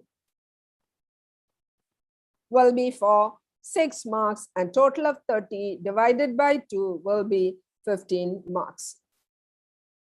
Now, for the directly observed practical, you can have an assessment and a plan of care, and also, assessment, plan of care, actual delivering care, documentation, and viva. Altogether, you can have for 5 to 6 hours or 4 to 6 hours. Here, you can have an outline blueprint for you. For each student, what you will evaluate for 35 marks: health assessment, history, physical examination, development of nursing care plan, what it includes. The procedural competencies could be a monitoring or therapeutic intervention competencies, and that could be for 10 marks. And interpersonal communication, team communication could be for 3 marks. Family education, family counseling, 5 marks. And documentation, you can give it an evaluation, what you have done on your care will be 2 marks, and viva will be for 5 marks, and you can have your remarks written down on the last column. So total of 35 marks is distributed this way, and this is an example I have given. And if the examining board give you a different kind of a blueprint, you follow that. But remember, you need to look at the core competencies, what you would like to examine based on your course clinical learning outcomes. Now, in the competency assessment, that is for the university exam at the end of 8th semester, this is an integrated ASCII.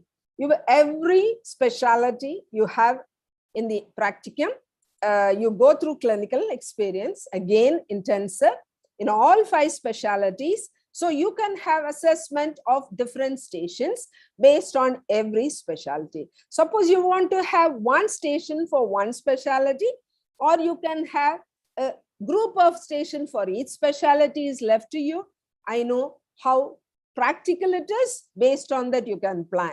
But minimum one station for every specialty, including the competencies you would like to examine. And for each specialty, the mark is given as 20 marks. And then 100 will be for ASCII. And the total of, this is the final examination. For internal assessment will be explained. That also you get internal assessment, you have ASCII and also clinical performance evaluation throughout that whole internship period. So the total of 5 examiners, it is recommended that INCA recommends there are 2 external and 3 internal, and all 5, 1 from each specialty. So this is a team of examiners who is involved in examining the students for the integrated ASCII. And the internal examiners may be chosen from college faculty with the required qualification, or they could be from hospital with the required qualification. So this is the details about the competency assessment examination. I hope I have made it as clear as possible. And I know still there could be questions. We could always give clarifications and we can address any issues. Now, I will run through ASCII. What I know many people are examining, doing this ASCII in your own institutions. You may be fully aware. But the type of questions that we receive also includes institutions with faculty who needs to be strengthened in some of these areas. And that's why I thought I would quickly run through the ASCII process.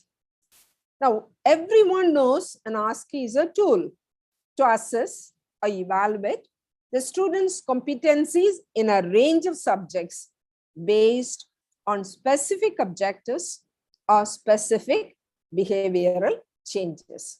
The whole examination process in a nutshell, I would say that you need to have a skill lab set up because everyone is expected to have skill lab. So you can organize it there with a required number of stations. And students can be rotated through stations to perform the required tasks, demonstrate a skill, interpret diagnostic materials, respond to short questions or case studies. Typically, could be 5 to 10 stations. For example, if you have 6 stations, you can have 4 basic skills and 2 advanced skills. This is just a guideline or an example given with equal time given to all stations. And all students receive identical assessment. There is a time limit for each station. It could be 5 for all, or it could be 10 minutes for each. An evaluator at every station is required for observation and evaluation. And all students are assessed according to the same standards, that is the same checklist that is prepared. Now, I'm going to go through the different steps. The preparatory phase, in the preparatory phase, and just before ASCII, during ASCII, and after ASCII. Remember, this is how I'm just going through. So in preparation, what are some of the things that are necessary? There are 6 different aspects I have divided. One is preparation of scenarios and stations. I know when we talk about ASCII in a very brief process, sometimes you lose track of some of the important aspects. That's why I'm going through one by one.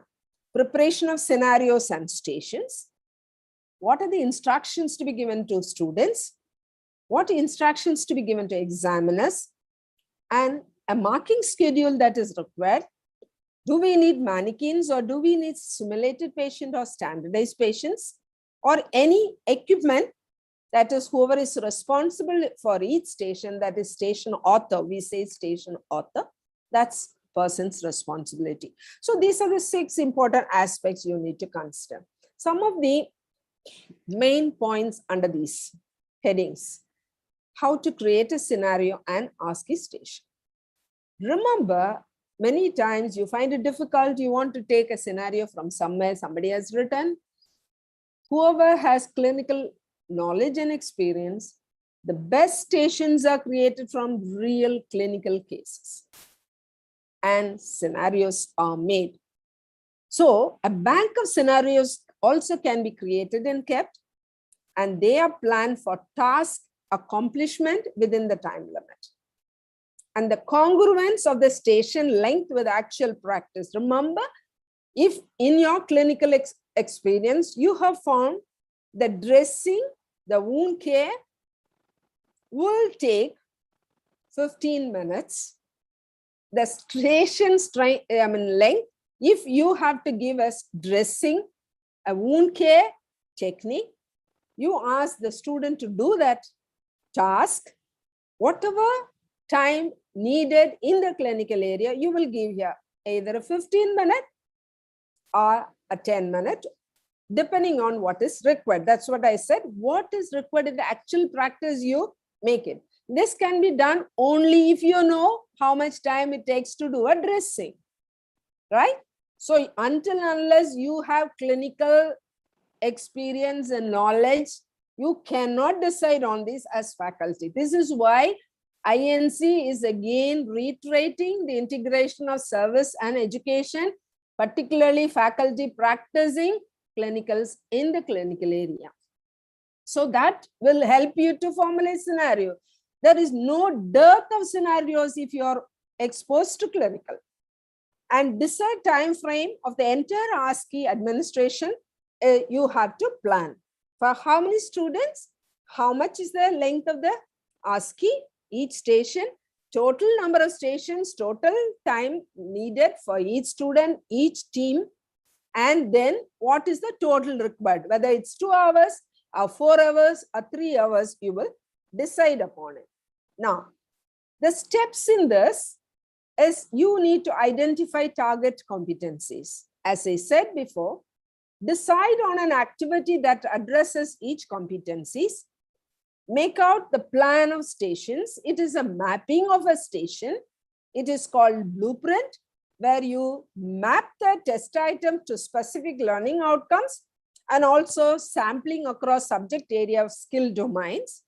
And the mix could be patient-based, clinical-based, and written task. So there could be a mix of ASCII station. And this is an example of a template, ASCII blueprint template. So you make your own template for your own examination. This is just an example. You want to have 10 stations, have 10 stations. If you want to have just 2 or 3 stations, when you have an end of ASCII, end of posting ASCII, you can't have 10.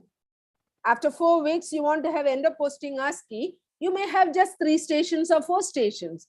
So depending on that you plan, it's only for the surgical posting, you want to examine your student for the surgical competencies. Depending on that, you make your decide on the number of stations. So you have the scenario based on the core competency domain, health assessment, plan of care, intervention, education, and counseling. And the task could be spelled out, take a focus history and perform physical examination for a patient with chest pain and breathlessness. That's a scenario. Plan of care, interpret findings, develop care plan, venous cannulation or a surgical dressing, and breaking bad news when a patient has brain death. These are there where the counseling comes. So the length of the length where every student has to do this task during each station will be 10, 10, 10 minutes. And the marks also you can put 10, 10, 10, which is 40 stations. Viva, you can add 10, making 50 if it is only 4 stations. So this is a blueprint. This is a template, and you need to make your own blueprint and a template. Possible stations, I have just given some examples: history taking, performing physical examination, explaining, educating, counseling, breaking bad news, reading a CVP using equipment, interpretation of ECG, intubation using a mannequin, and performing CPR using resusciani, assembling the equipment, that is particularly in a theater equipment, tracheostomy care using mannequin. These are some of the possible stations with examples. Now, coming to candidates' instructions, you need to state the circumstances. Where is it going to happen? What is the situation taking place on a patient, where, and what is the task that you need to do? So is it in an OPD or an emergency area or a ward or an ICU? And then specify the task, whether you need to take history, perform intubation, specify the task, not required also. Sometimes they may go ahead and do something else. You specify what not to do and instruct on summing up. Tell patient, tell examiner. You need to tell patient what to, when you are explaining, and also tell examiner the rationale each step by step. Give 5-minute reading time. That's for candidates' instructions. An example given here in station number 2, there is a mannequin. An observer examiner is available. Various equipment and aids are present to facilitate the intubation of the mannequin. Throughout, give commentary of what and why you're doing. Examiner may ask questions, structured questions for everybody the same. The mannequin represents a 45-year-old man following cardiac arrest. What size of ET tube will you choose? What position will you maintain during intubation? And perform intubation. Examiner instructions, you will give the examiner what, ensuring the students have a copy of candidates' instructions. So that examiner should have, and they must ensure that every student also has it, and provide specific instructions according to the task. You have structured questions or structured instructions to every student in the same way, and don't prompt while managing equipment. That's very, very important. Then a marking schedule is another aspect you need to have. For every task, you need to have a checklist and a marking schedule. Ensure the marks are allotted for tasks the candidates are going to perform. Decide relative importance of diagnosis versus process. Have separate checklist for process, and for scoring, make marking sheets that are simple with space for comments placed in a clipboard. This is just an example how to measure a CVP reading with water manometer. So this just to show, you need to give this serial number, the skill steps, what is a marks allotted, what is a marks obtained, and the comment. Every examiner will have one of these for every student for the various skill steps. I'm not going to read it. You will know what the steps are.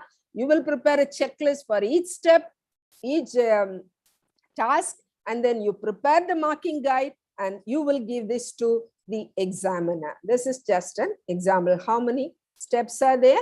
13 skill steps are there, and the total marks. What is the total marks for that? For this task? 10 marks. Name of the evaluator and the signature of the evaluator for every student. And then fifth point, you need to know whether you're going to have standardized patient or simulated patient. So you can, what instructions you want to give them. Who are standardized patients? They're well-trained persons to simulate a medical condition in a standardized way, or actual patients who are trained to present their condition in a standardized way. These are standardized patients. Instructors, lay persons, or students can be prepared for the role of a standardized patient. And you need to give a script and specific instructions to these people. Everyone, what kind of a look they should have, general look, what kind of clothing they need to wear, what gestures they need to, each one of us have different gestures, what kind of emotion they have to demonstrate, what kind of positive, negative answers that they must give for kind of questions that they, and what are the unexpected behaviors they should not do. These patients are these standardized people. So that is very important, to give the script and specific instructions. Script is given. How do you perform that particular task? How do you start it? Many times in the first aid, first aid, there are many standardized patients given. A patient is, bitten by a snake, how the patient is bitten, how the standardized patient will react, and what are some of the emotions, and the student will have to come and do the intervention for that, immediate first aid measures. So these are, and for doing that, we have to give a script to the person who is doing. That's very important to make it standardized. Remember, these are all very important on the part of faculty to prepare. So it's not that easy. You can do it. The faculty need to spend adequate efforts and time to prepare all these things. It is left to the competency of the faculty. Equipment, you need to specify in detail what equipment is required.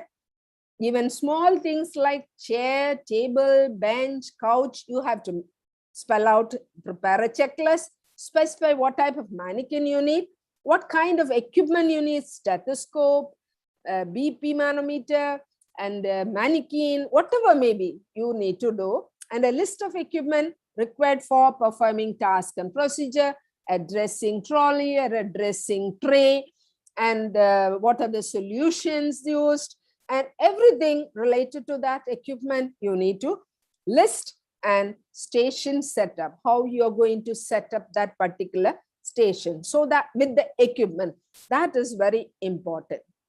Now this gives, Dr. Manju also gave you all an example of how to conduct.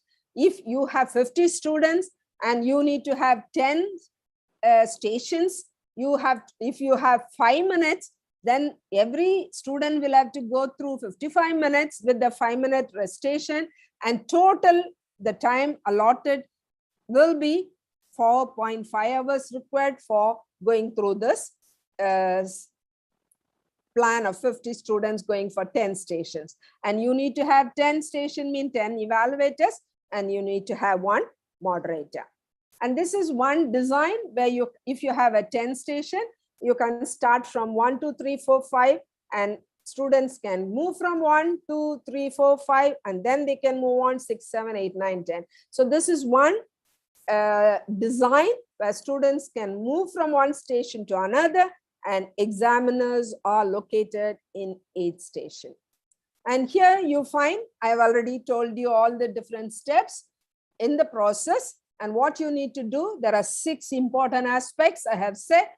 And this is another example I'm giving, responding to a patient with a cardiac arrest, where you need to have instructions to patient and examiner sheet. Instructions at this station, you are required to respond to case of sudden, non-responsive, 58 years old in the post-operative ward. It is his 3rd day after surgery. And the examiner note, if a student performs the step adequately, completely, score 1. If student attempts the step but performs inadequately or incompletely, score 0. And if student does not attempt or fail to consider the step, then the score is 0. So note for the examiner. And you give a checklist where you have 11 steps, what you have to observe for conducting, how you will respond to a cardiac arrest, where the marks is given, and 14 is the total mark. And the participant, if you have 1, you can have it all together, 1, 2, 3, 4, how many participants, and the total marks, and also with the examiner sign, moderator sign, the data sign. So you will have to have a overall sheet. Now this is a scoring sheet.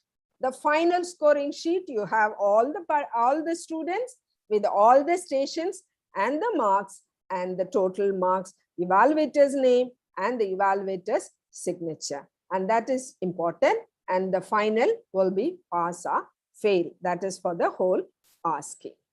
Now, just a word about ASCII. Remember, the examination will, superintendent will keep ready the exam ASCII room with all skill stations. Whether everything is ready, the examination superintendent will be the responsible person. and inform the students about the time slot for ASCII rounds. What time is their time? Suppose 40 minutes allotted. Is it between 8 to 8:40 or is it 9 to 9:40? Whichever time allotted, you give them the slot because you have to prepare a slot for them. And during the ASCII, observe and assess the students' performance. Stand where assessor can see without intruding and let the student perform the skill. Do not interfere. Dangerous acts can be discussed with the student following ASCII. Remember, feedback must be delayed until completion of all stations in ASCII. And it is not necessary in case of final examination. Final exam, you are not going to have a feedback, but in all end of ASCII, internals and everywhere, sessional exam, everything you will have a follow-up. So after the ASCII, what you will do in the summative assessment, that is the final, enter the scores in the summary sheet and send it to the university on the same day for the ASCII.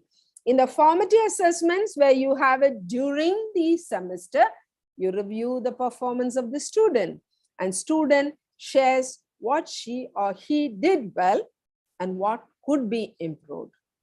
Provide positive feedback and suggestions for improvement and determine if the student is competent or needs additional practice. So that is after the ASCII. So to summarize, I would like you to remember, recall every step has to be done. What are more important points? Use blueprint. Be clear what you're testing. Pilot feasibility. Train the observers or examiners. And you need to have understanding about ASCII principles. Have a plan. Train all examiners together and resolve inconsistencies. This is very, very important. I am going through the summary, recalling all my experiences that I have done through this whole process. So it is easy for me to recollect every step that we have gone through in our institution. When we have prepared for ASCII and we have conducted, and this is what we have done, and maintain compliance and discipline. So this is not something new, but this had been done. If you need strengthening, please remember that faculty needs strengthening in these areas. Have training sessions and try to develop, strengthen the faculty competencies. So to conclude, ASCII provides a highly structured, reliable method for assessing knowledge and skill, and ASCII requires time for planning. But whenever my mentors used to say, if you spend time for planning, you will have less time for implementation. But if you don't plan well, implementation phase will be utter chaos and you will waste a lot of time. Please remember, I never forget, my mentors have taught me this. Spend time for planning and your time for implementation is very, very limited. And preparation of valid stations. Remember, if you remember the clinical scenarios you have experienced in the clinical area, they will be very, very valid because they are actual situations.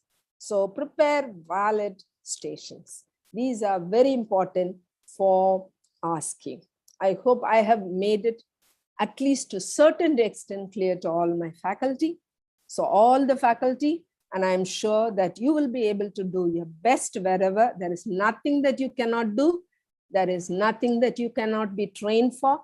We can always strengthen your competencies and keep moving. Don't lose trust in your competencies. When you develop your competencies, when you have trust in your competencies, you will do your best. You will require time.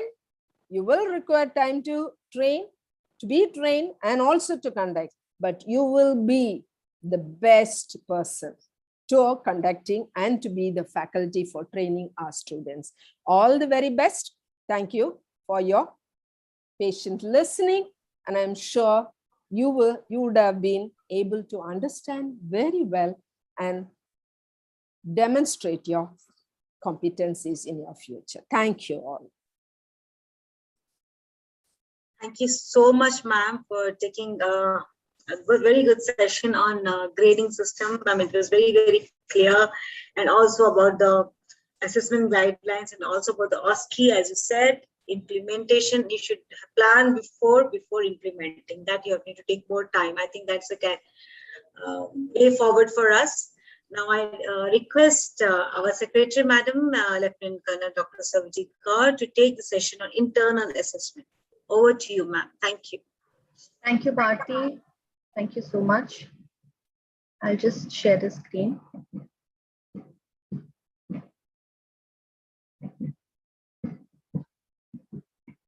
Is this visible? Yes, ma'am. Yeah. Thank you.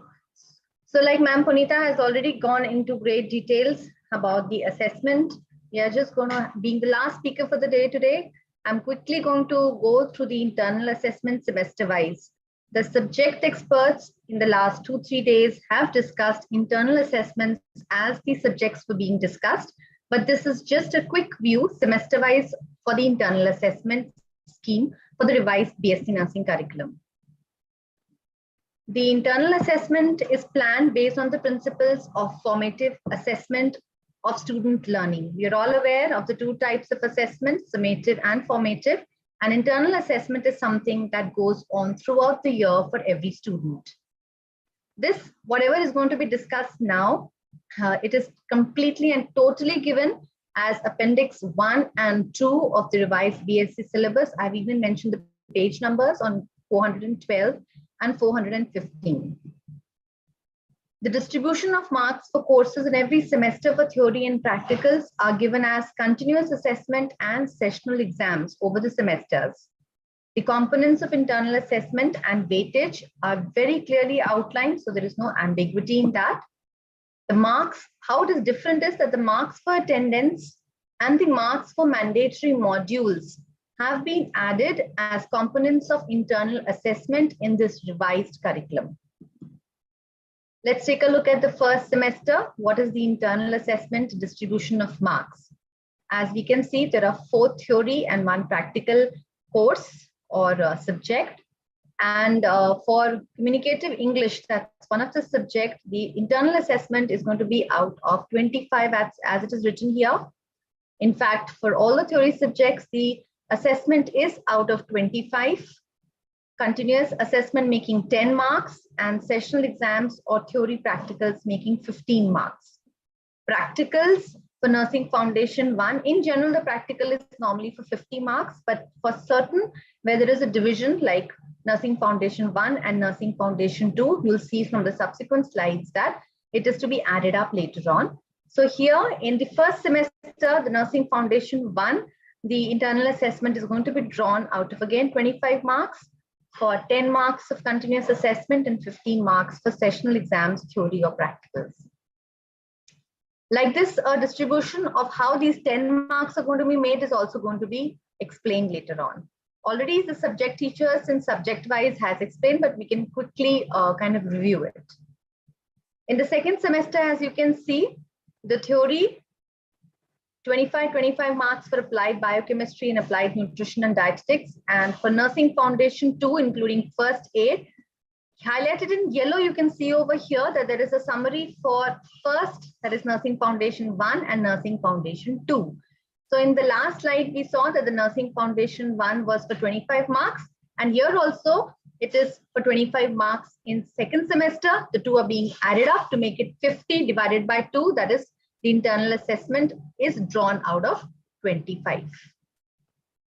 For health and nursing informatics and technology, it is again out of 25, and the practical, as you can see over here, for the theory, we have derived it by making it divided by 2 because we want the internal assessment out of 25.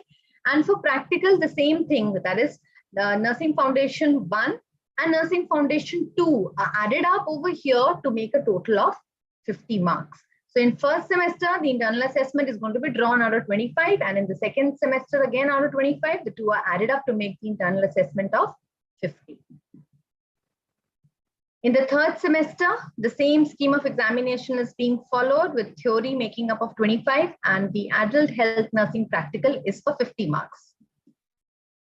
In the fourth semester, for pharmacology 2 and pathology 2, there's a carry forward. So we can see pharmacology 1 and pharmacology 2, pathology 1 and pathology 2. You can see here, it's again being added up as 25 plus 25, making it 50, and divided by 2 to derive the internal assessment of 25. The rest of the subjects, adult health nursing 2, integrated pathophysiology with geriatric nursing, is derived out of 25. Professionalism, professional values and ethics, including bioethics, is for 25, and practical of adult health nursing 2 is out of 50. In the fifth semester, we have again a lot of components, and accordingly, the internal assessment is also drawn. For child health nursing 1, it is out of 25, mental health nursing 1, 25, community health nursing 1, 25, educational technology or nursing education out of 25, introduction to forensic nursing in Indian laws also out of 25. For practicals, the child health nursing 1 is out of 25. We'll see in the next slide how this is again, going to be added up to make it 50. For mental health nursing 1, it is 25, and for community health nursing, it is 50. Coming to the sixth semester, child health nursing 1 and child health nursing 2. In this semester, there's child health nursing 2. In the previous semester, there was child health nursing 1. So in the sixth semester, the internal assessment is drawn out of 25 by having a continuous assessment of 10, a sessional practical examination of 15. And into this 25, the last semester's 25 is added up to make it 50, divided by 2 to derive 25. The same is the case with mental health nursing 2. Nursing management and leadership is out of 25. Midwifery, obstetrical and gynecology 1 is out of 25. In practicals, you can see the same thing being added up to make a total of 50. Child health nursing 1 and 2 out of 50. Mental health nursing 1 and 2 out of 50. And obstetrical and midwifery is again out of 25. The seventh semester has community health nursing 2 internal assessment out of 25. Nursing research and statistics out of 25. Midwifery, obstetrical and gynecological nursing number 1 and 2, that is 1 from the previous semester and 1 of the seventh semester, is adding up, divided by 2 to make it out of 25. For practicals, community health nursing 2 is out of 50, and midwifery, obstetrical and gynecological nursing is added up, 1 from the previous semester and 1 from this semester, to make it a total of 50. The eighth semester is internship, and here we know that there are competency assessment for 5 specialities, each for 20 marks. So you can see the clinical performance evaluation is also each specialty 10 marks, making a total of 50. And OSCE is for 10 marks, making it a total of 50. 50 plus 50 makes it the total marks of internal assessment is 100. A quick look at the calculation of these 10 marks of continuous assessment. So we can see over here that the attendance, as we said, is being added up as a component of internal assessment. So the attendance marks is 2 marks. This is to encourage the students to have a good percentage of attendance calculated semester-wise. If a student has got 95 to 100% of attendance, then the internal assessment marks of 2 can be given. 90 to 94, 1.5 marks. 89 to 85, 1 mark. 84 to 80.5, and for attendance less than 80, there are no marks being awarded. For written assignments, out of 2 written assignments, total of 10 marks are to be given. For any seminars, micro teaching, or any individual presentations, which can be maximum 2, 12 marks. And for group project, work or report, 6 marks. So if you add up, 6 plus 12 plus 10 plus 2 makes it 30. And to get it into a unitary, because we want it out of 10, we're dividing it by 3 to get 10. In any semester, if there is a mandatory module, then the marks are obtained, can be obtained by the student out of this 10. And this 10 will be added to 30, making it a total of 40. And then you're going to divide it by 4 to get, again, the assessment marks out of 10. For sessions examinations, that is in the previous all slides, it's been shown as 15 marks. So there'll be 2 sessional examinations per course. And the exam pattern is going to consist of questions which contain multiple choice questions, 4, 1 marker each, essay type, 1 for 10 marks, short can be 2 for 5 marks, and very short can be 3 for 2 marks, making total of 6. And because we have said, so here if you add them up, this comes up to 30, and there are 2 sessional exams, so multiplied by 2, so we get 60, and we divide it by 4 to get the sessional examination scores out of 15. This is all explained in great details in the revised syllabus. For the practicals, as we can see over here, the continuous assessment, the attendance is again out of 2 marks. Clinical assignments out of 10 marks, in which the clinical presentation will be 3 marks, drug presentations and report 2 marks, case study report for 5 marks, making a total of 10 for clinical assignments. Continuous evaluations of clinical performance is for 10 marks. End of posting OSCEs 5 marks. Completion of procedures and clinical requirements for 3 marks. Total, if you add up, it comes up to 30, which we are going to divide by 3 to get the scoring out of 10, which we desire for the continuous assessment of maximum 10. For sessional examinations, again in practicals, 1 or 2 examinations can be conducted, though the number is not specified in the exam for every syllabus. The exam pattern is going to be OSCE for 10 marks, extending up to 2 to 3 hours, and the directly observed practicals, which is going to happen in the actual clinical settings for 20 marks for 4 to 5 hours. Total, when you add up this 20 and 10, you get 30 divided by 2, 15. That's going to be the scoring for the examinations. In practicals for adult health nursing 1, 2 and community health nursing 1, 2, the marks can be calculated as per the previous weightage that we have discussed. And it is double the weightage as 20 marks for continuous assessment and 30 for sessional examinations. So once you calculate the whole, you can just double it up to derive this scoring out of 50.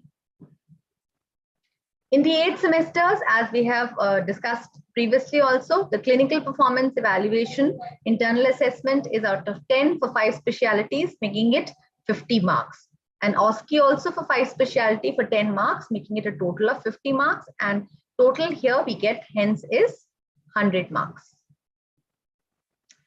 Thank you. I hope this will help in solving a lot of the questions that we are seeing in the chat box.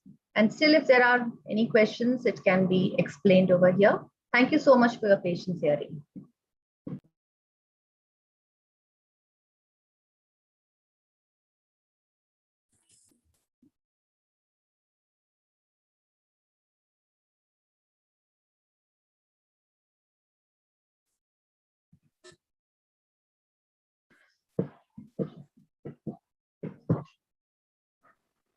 Hello, yes, ma'am.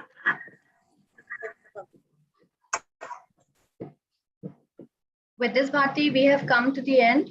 We could. Yes, ma'am. A lot of questions. Yeah, we can take the questions, ma'am. Yeah, we can take the questions, ma'am, now.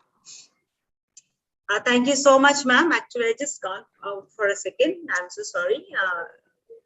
So I just thank you for giving the detailed internal assessment guidelines. I think now we are through. I think all the faculty must be very happy. The end of the 4th day we are coming, but we'll take question answers for next half an hour. So if we have questions, so I will just read out. Start from the end. There is a question there. Yeah.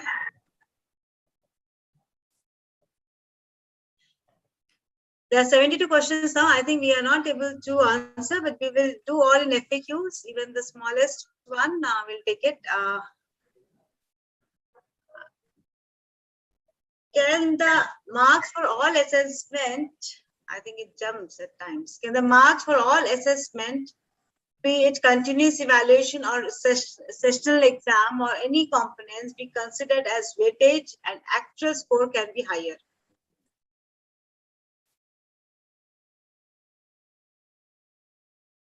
Yes, Dr. Punita.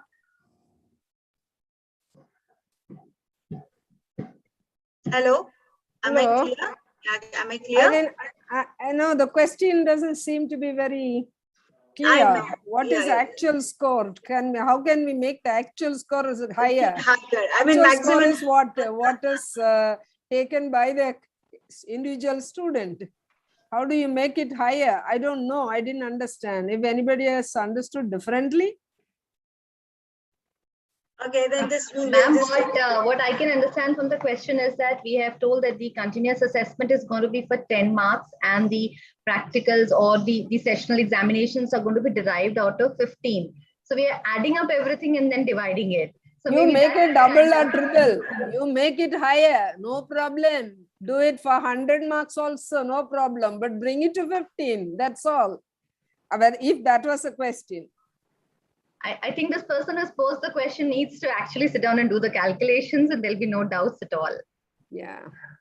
They can increase. See, we have given a smaller percentage to add weightage depending on what it is. You know, one module out of all that. So internal, we have added smaller percentage. But if you want, you can give it a higher. You can't give weightage higher, but you can give a question paper or evaluation for much more higher marks and then bring it to the weightage that is spelled out. I think now they would have understood.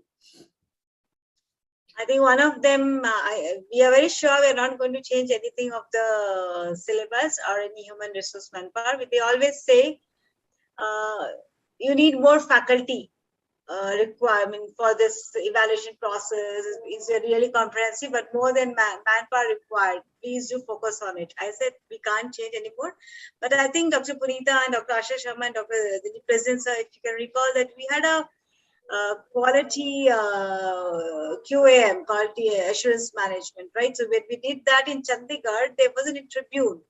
It is not the manpower more or less. Whatever the manpower that time we had before and after during the process, it said it is the intention, it is a commitment which is required, not the more faculties. So I think we can do with the present faculty. 1:10 is a good number compared to any other, I think, programs. So we should not demand for more here, but we can dil mange more for the students, not for the teachers. Okay, thank you. Now, if President Sir wants to say something on it, or Dr. Punita. I think the number for the faculty to be increased and all, I think there is the need to internalize and to go in depth. What is the existing faculty is spending the time in the clinical and theoretical. I think if you have a proper planning is done by the principal, along with sitting with the faculty, I think there is a lot to be done. I think if you have the periodic faculty briefing, I think what we are hearing is no faculty meetings are held. See, once you have to work together because only senior faculty cannot run the institution. All have to sit together and have a proper planning. And I think it should not be a difficult, but you see, why I am giving this reply is there is a big demand request is coming from the management side that to reduce the faculty. See, so in that process, I think they are approaching the policymakers, whatever the regulator is prescribing. It is its number of faculty is more. It should be reduced. So in that scenario, I think my sincere advice for the principals of the nursing colleges is, I think they have to spend time because what we get to know from the many of the managements, they don't continuously, they are not participating in the total planning process, because as many of the planning process has been taken over by the management. So now the faculty has totally left with the for the clinicals, and also exclusively for the implementing the syllabus. But a lot of administrative things which normally many of the teachers has to do in the colleges are being taken over by the managements. So therefore, I think in my opinion, it is not the case for the increase of the faculty. It is a case where proper planning process has to be, inbuilt system has to be planned in the institution. A lot of discussions with the senior faculty, they should sit and discuss and work it out this thing.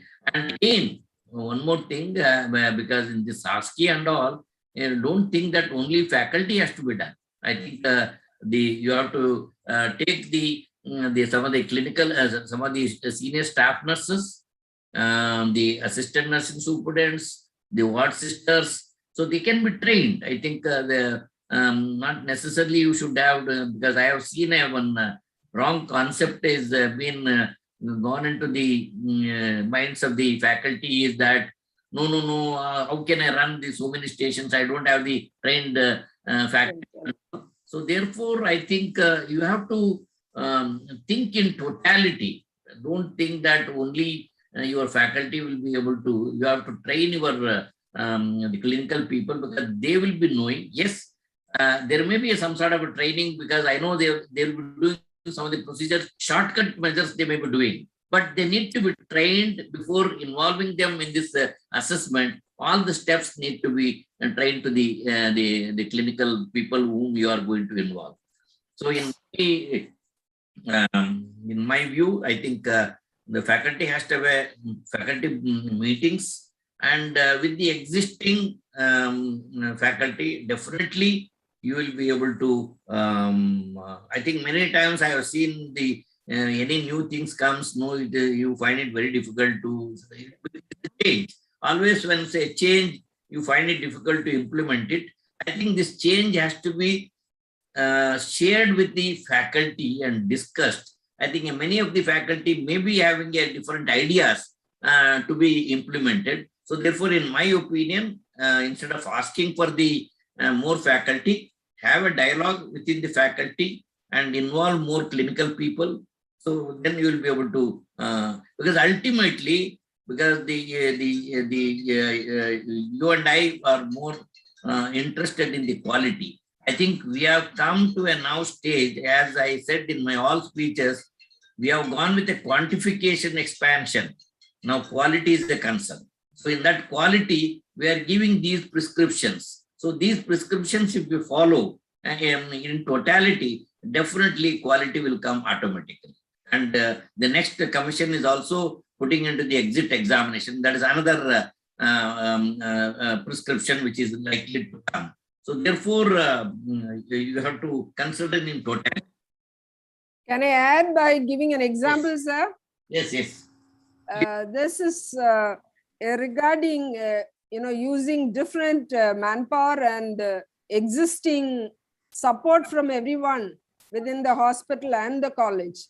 I remember in ASCII, end of posting ASCII, we have organized within the clinical area where the tutors, the senior staff nurses, as well as the charge nurse participated in organizing, in planning, organizing, and also being as examiner of every station. They got ready everything for the station. They helped in getting ready the station. So it was a teamwork, and it was possible for us to organize, because the scenario came from the senior nurses and the charge nurses they brought in, and we organized it. So make use of a lot of team members who are around us. Let's not think only the faculty have to do. That's what Sir has said. I just want to supplement that. Thank you. Thank you. Thank you, sir. Thank you, ma'am. Could we take some questions, please?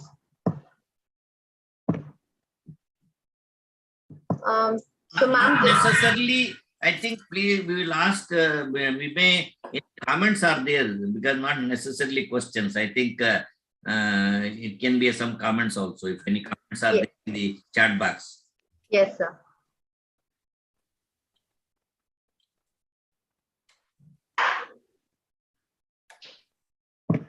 So Madam Sudha Reddy has said that every board of study meeting, how we review and update the panel of examiners, we must compulsorily also update all these question banks for OSCE, OSPI, simulated patients and scenarios. That's a suggestion given.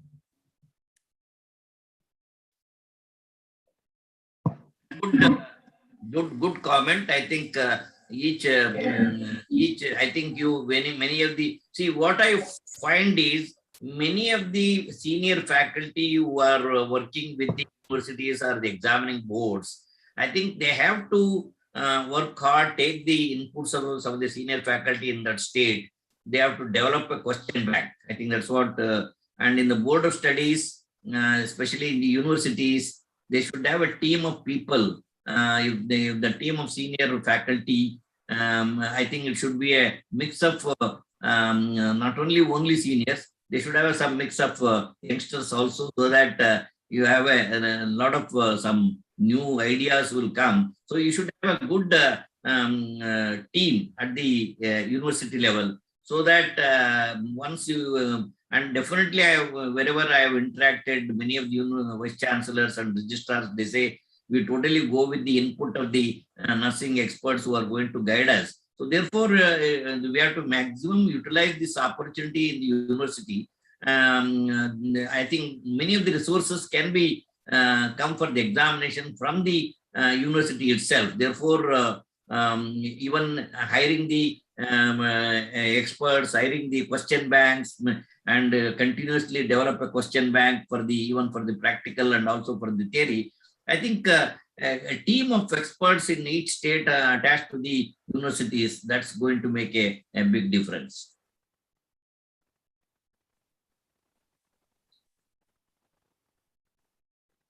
So there is also, there are some questions related to the same thing, so I'll just read that out. This is related to 8th semester, wherein there are 3+2 examiners, internal and external. So there are queries coming in for this. Ma'am Punita, if you could just explain once again that how it is to be, whether it is like one, what I have understood is one expert in each speciality, but the questions being asked is how to choose who's going to be internal and who's going to be external. Any guidelines are going to be issued on that? I think it is specified 3 are from internal, and all practical examiners qualification is mentioned who should be a practical examiner. So the same qualification applies here also, both for internal as well as external examiners. What is spelled out here for internal is the internal examiners, if they don't have within the college, they can also take it from their own hospital where the same qualification people are available, because they are going to be working with them as preceptors in the clinical area, mainly in the internship. The faculty are not going to be there fully. So you can always use them. So, and what is specified here, recommended is also when there are 5 specialties, if we have one specialty each, suppose one specialty, 3 specialties covered by internal examiners, 2 specialty will be covered by external examiner, and the same station, the same examiner will examine all of them. That's more important than anything alternative. So probably the station which belongs to adult health nursing, which is planned for adult health nursing skills, will be manned or examined by an adult health nursing person. That's a specialty people. Same way OBG, the OBG specialty people can man that particular station, examine that particular station. But there could be sometimes some skills some of them with the checklist, all our teachers, all of them have gone through all the specialities. So probably they also can exchange, that should not be a problem. But the team who decides on the competencies, integrated competencies of this particular group of people, students, have to be a teamwork who will bring out an integrated ASCII marks, that is 20 marks from each specialty, bringing it to 100 marks. I know we haven't done, this is the first time, and probably this will help you, all these teachers, to plan for such things. And also this will enable the students to appear for exit exam later on. If it is planned on a national level, this type of learning will assess. That's why we have put it for a university examination. So they will take it seriously, because no internship is taken seriously many times, because no marks and it is not going in.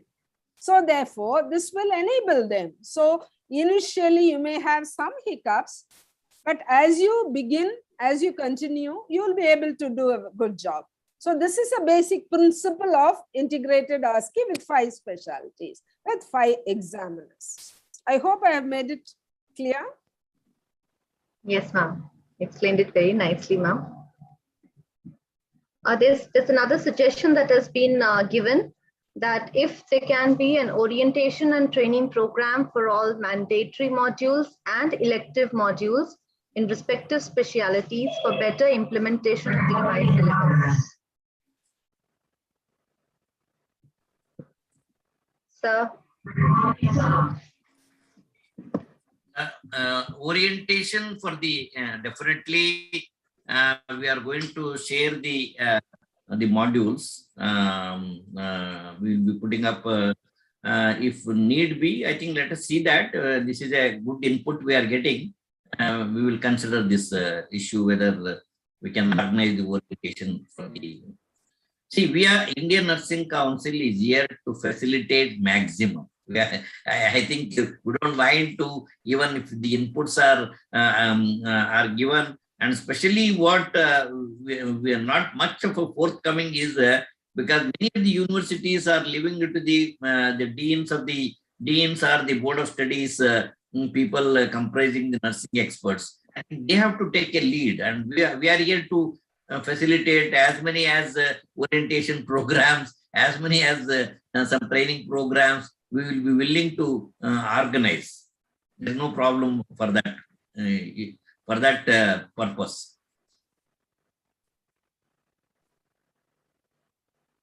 Thank you, sir. So there is this one question, sir, that Dr. Jyoti Sareen would like to answer.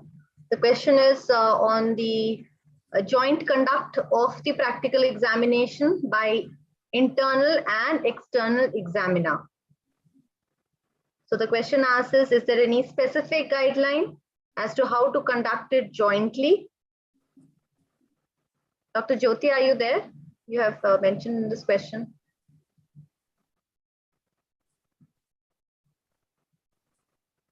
Dr. Jyoti Sareen? I am there. Ma'am. Yeah. Shall I repeat the question, ma'am? Yeah, please repeat the question.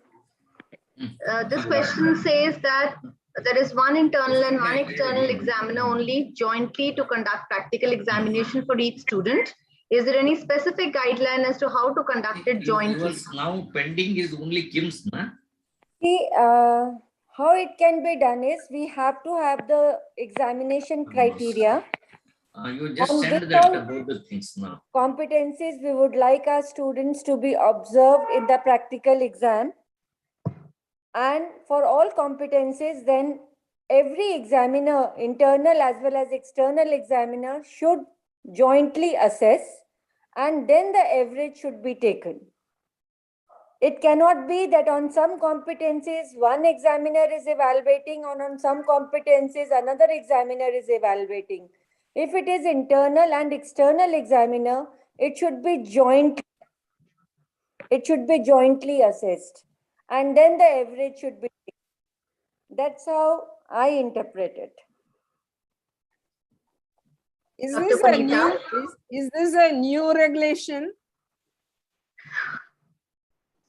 Ma'am, this question just brings about the kind of practices that are existing. I So- think this, sorry, ma'am. I think this we have been doing since years. That's my So, only question. yeah. Very true, ma'am. For years, the internal and the external is collaborating together for each student so that the student also benefits out of that. Probably And they also- they have some reason why they are bringing it up. Probably their practices are so varied and understanding is so varied, and they may want INC to give again another guideline. The rest of the questions are such that I think by the end of it, they would have all understood, because most of these queries have been covered up by the sessions that are taken today. And most of the questions are also being answered by the subject experts. We are getting a lot of inputs that the sessions have been conducted very nicely. And there are many remarks in the chat box congratulating Indian Nursing Council and all the panel experts for explaining in the last 4 days all the sessions in great details. We also appreciate all the faculty principals asking so many questions. You know, they kept us really very active, both mentally and physically, right? So by asking a lot of questions, that has really enthused us also. So we are very happy about it. And I'm sure as days go by, once you start implementing also, there could be a lot of questions and more clarifications. And I know that Dr. Dilip has said that we are here to support. And also if there are clarifications required further, it will all be continuously supported. Thank you. So most of the questions that are there, we are going to convert it into FAQs and place it. Many people have asked if this information that has been shared in the last 4 days is going to be available. So it is already being streamed in the YouTube, and it is available for everybody to listen once again to all the subject experts and clarify doubts wherever it arises. But even beyond this, and after the compilation of FAQs also, in case there are any more doubts, then the subject experts, the principals, the universities can always reach out to INC for clarifications. Our emails are available over there. So may I now request you for your concluding remarks, please?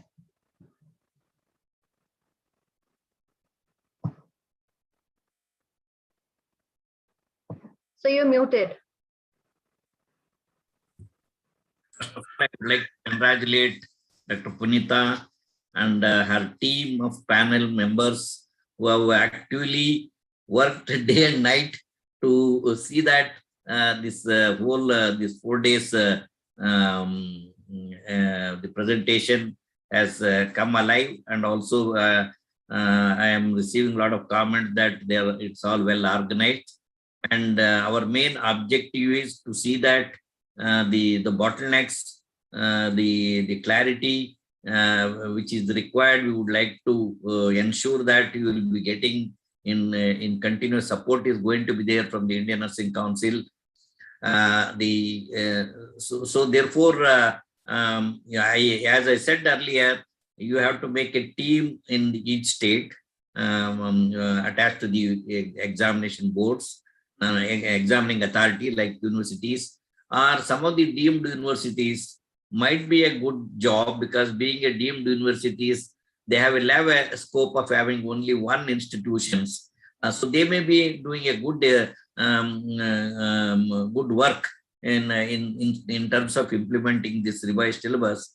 I think that can be a case study where some of the deemed university can help that particular state, calling the faculty members to further make it very clarity. And also, as I think one the advantage which we are getting out of this new digital technology, that whatever the we have a YouTube is available. So this YouTube, so as and when you have any doubts are there, you should be able to go through, consult this YouTube, and after consulting repeatedly, sometimes I know many of the subject faculty might have not been able to get some due to the COVID-19. Some people might be having some responsibilities. So you should consult the YouTube, and if need be, you can ask us the clarification to the Indian Nursing Council. We are here to facilitate you. Our team definitely will come out with whatever some of the chat boxes questions are there, which we are going to convert into FAQs, and we are going to be there. All the resource material which is mentioned in the syllabus, we are going to make it as a some sort of INC is going to have a soft copy. Will be put into the. I know some people may say that I am not able to access the NHM the website. I am not able to download it at all.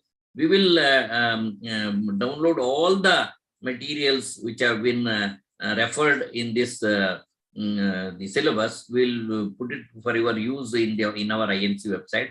So as and when need be, you should be able to access our INC website for this resource material. And another important piece of information which we are moving, because now especially in the midwifery, the National Health Mission is making a big shift in the clinical practices itself. They themselves are addressing the issue of some of the architectural changes which the government of India is ensuring through the state governments for providing the respectful maternity care and all those things. So all those things we have captured in our B.Sc nursing syllabus. And I think our experts, Abra Parl was mentioning about the app, the Safe Delivery app. For your information, Indian Nursing Council and the Safe Delivery app developed by the Maternity Foundation is we have got into the MOU. So we have a memorandum of understanding with the Maternity Foundations. They are going to update as and when the protocols are revised by the Ministry of Health, because they have a further MOU with the Ministry of Health with the NHM. So therefore, we are here to ensure that the latest protocols, updated informations, we would like to bring it to you without much of a delay. Because and also with this, I think we have ensured that the lot of material, no need to consult much of a textbooks. I think you have a lot of protocols, the modules which are already standard modules which are available. I think you should consult that, because I have seen many of the faculty are not in touch with the Government of India protocols.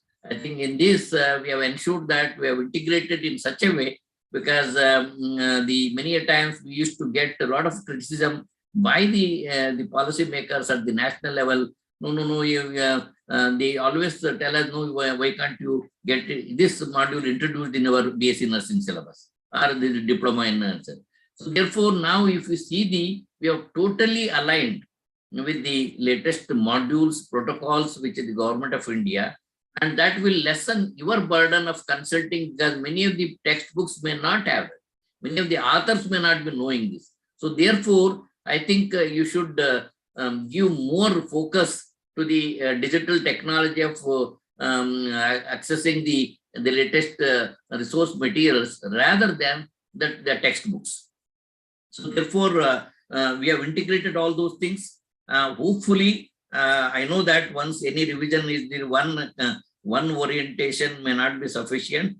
We will see for the response from the faculty, because I have seen at least on the first day about 3,000 to 3,300 people were watching our webinar. And also, I think the second day also it came to 1,800, 1,900, because maybe second day, because only subject people, faculty might be logged on to our webinar.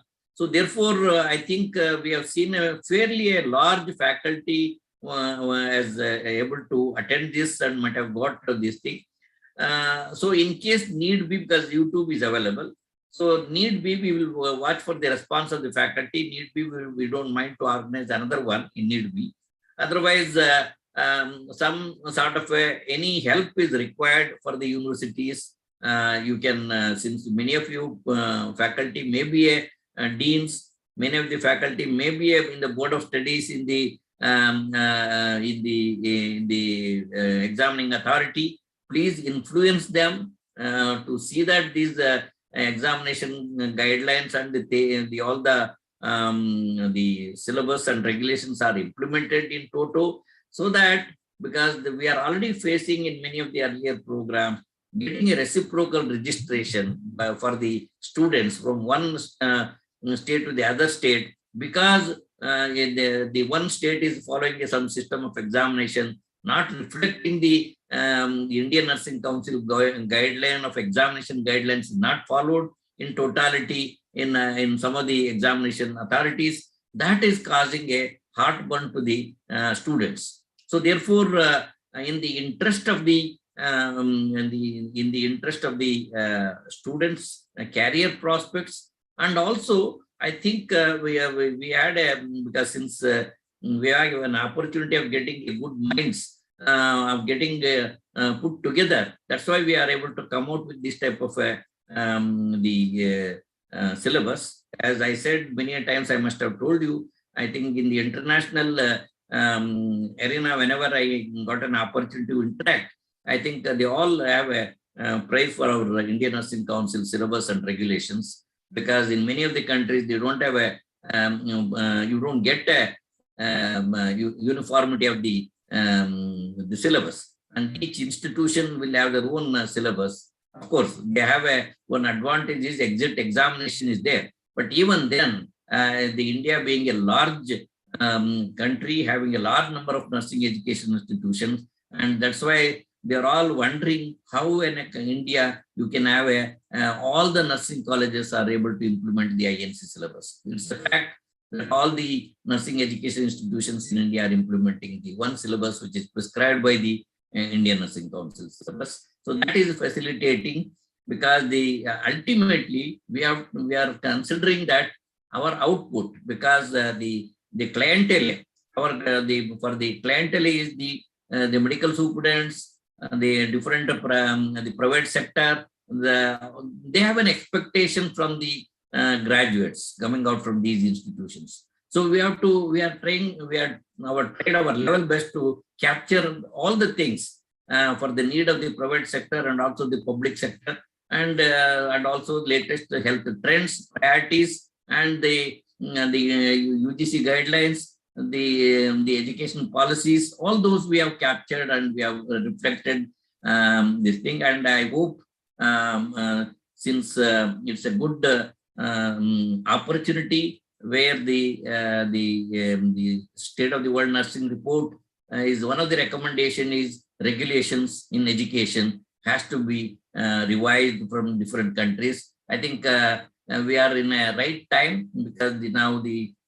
state of strategy for SDNM, strategy for direction for nursing and midwifery, the resolution which has been passed by the World Health Organization has sent to all the countries for implementation. So we can proudly say that the Indian Nursing Council has revised the syllabus for the B.Sc nursing, and so that is one opportunity and one plus point what India is having right now.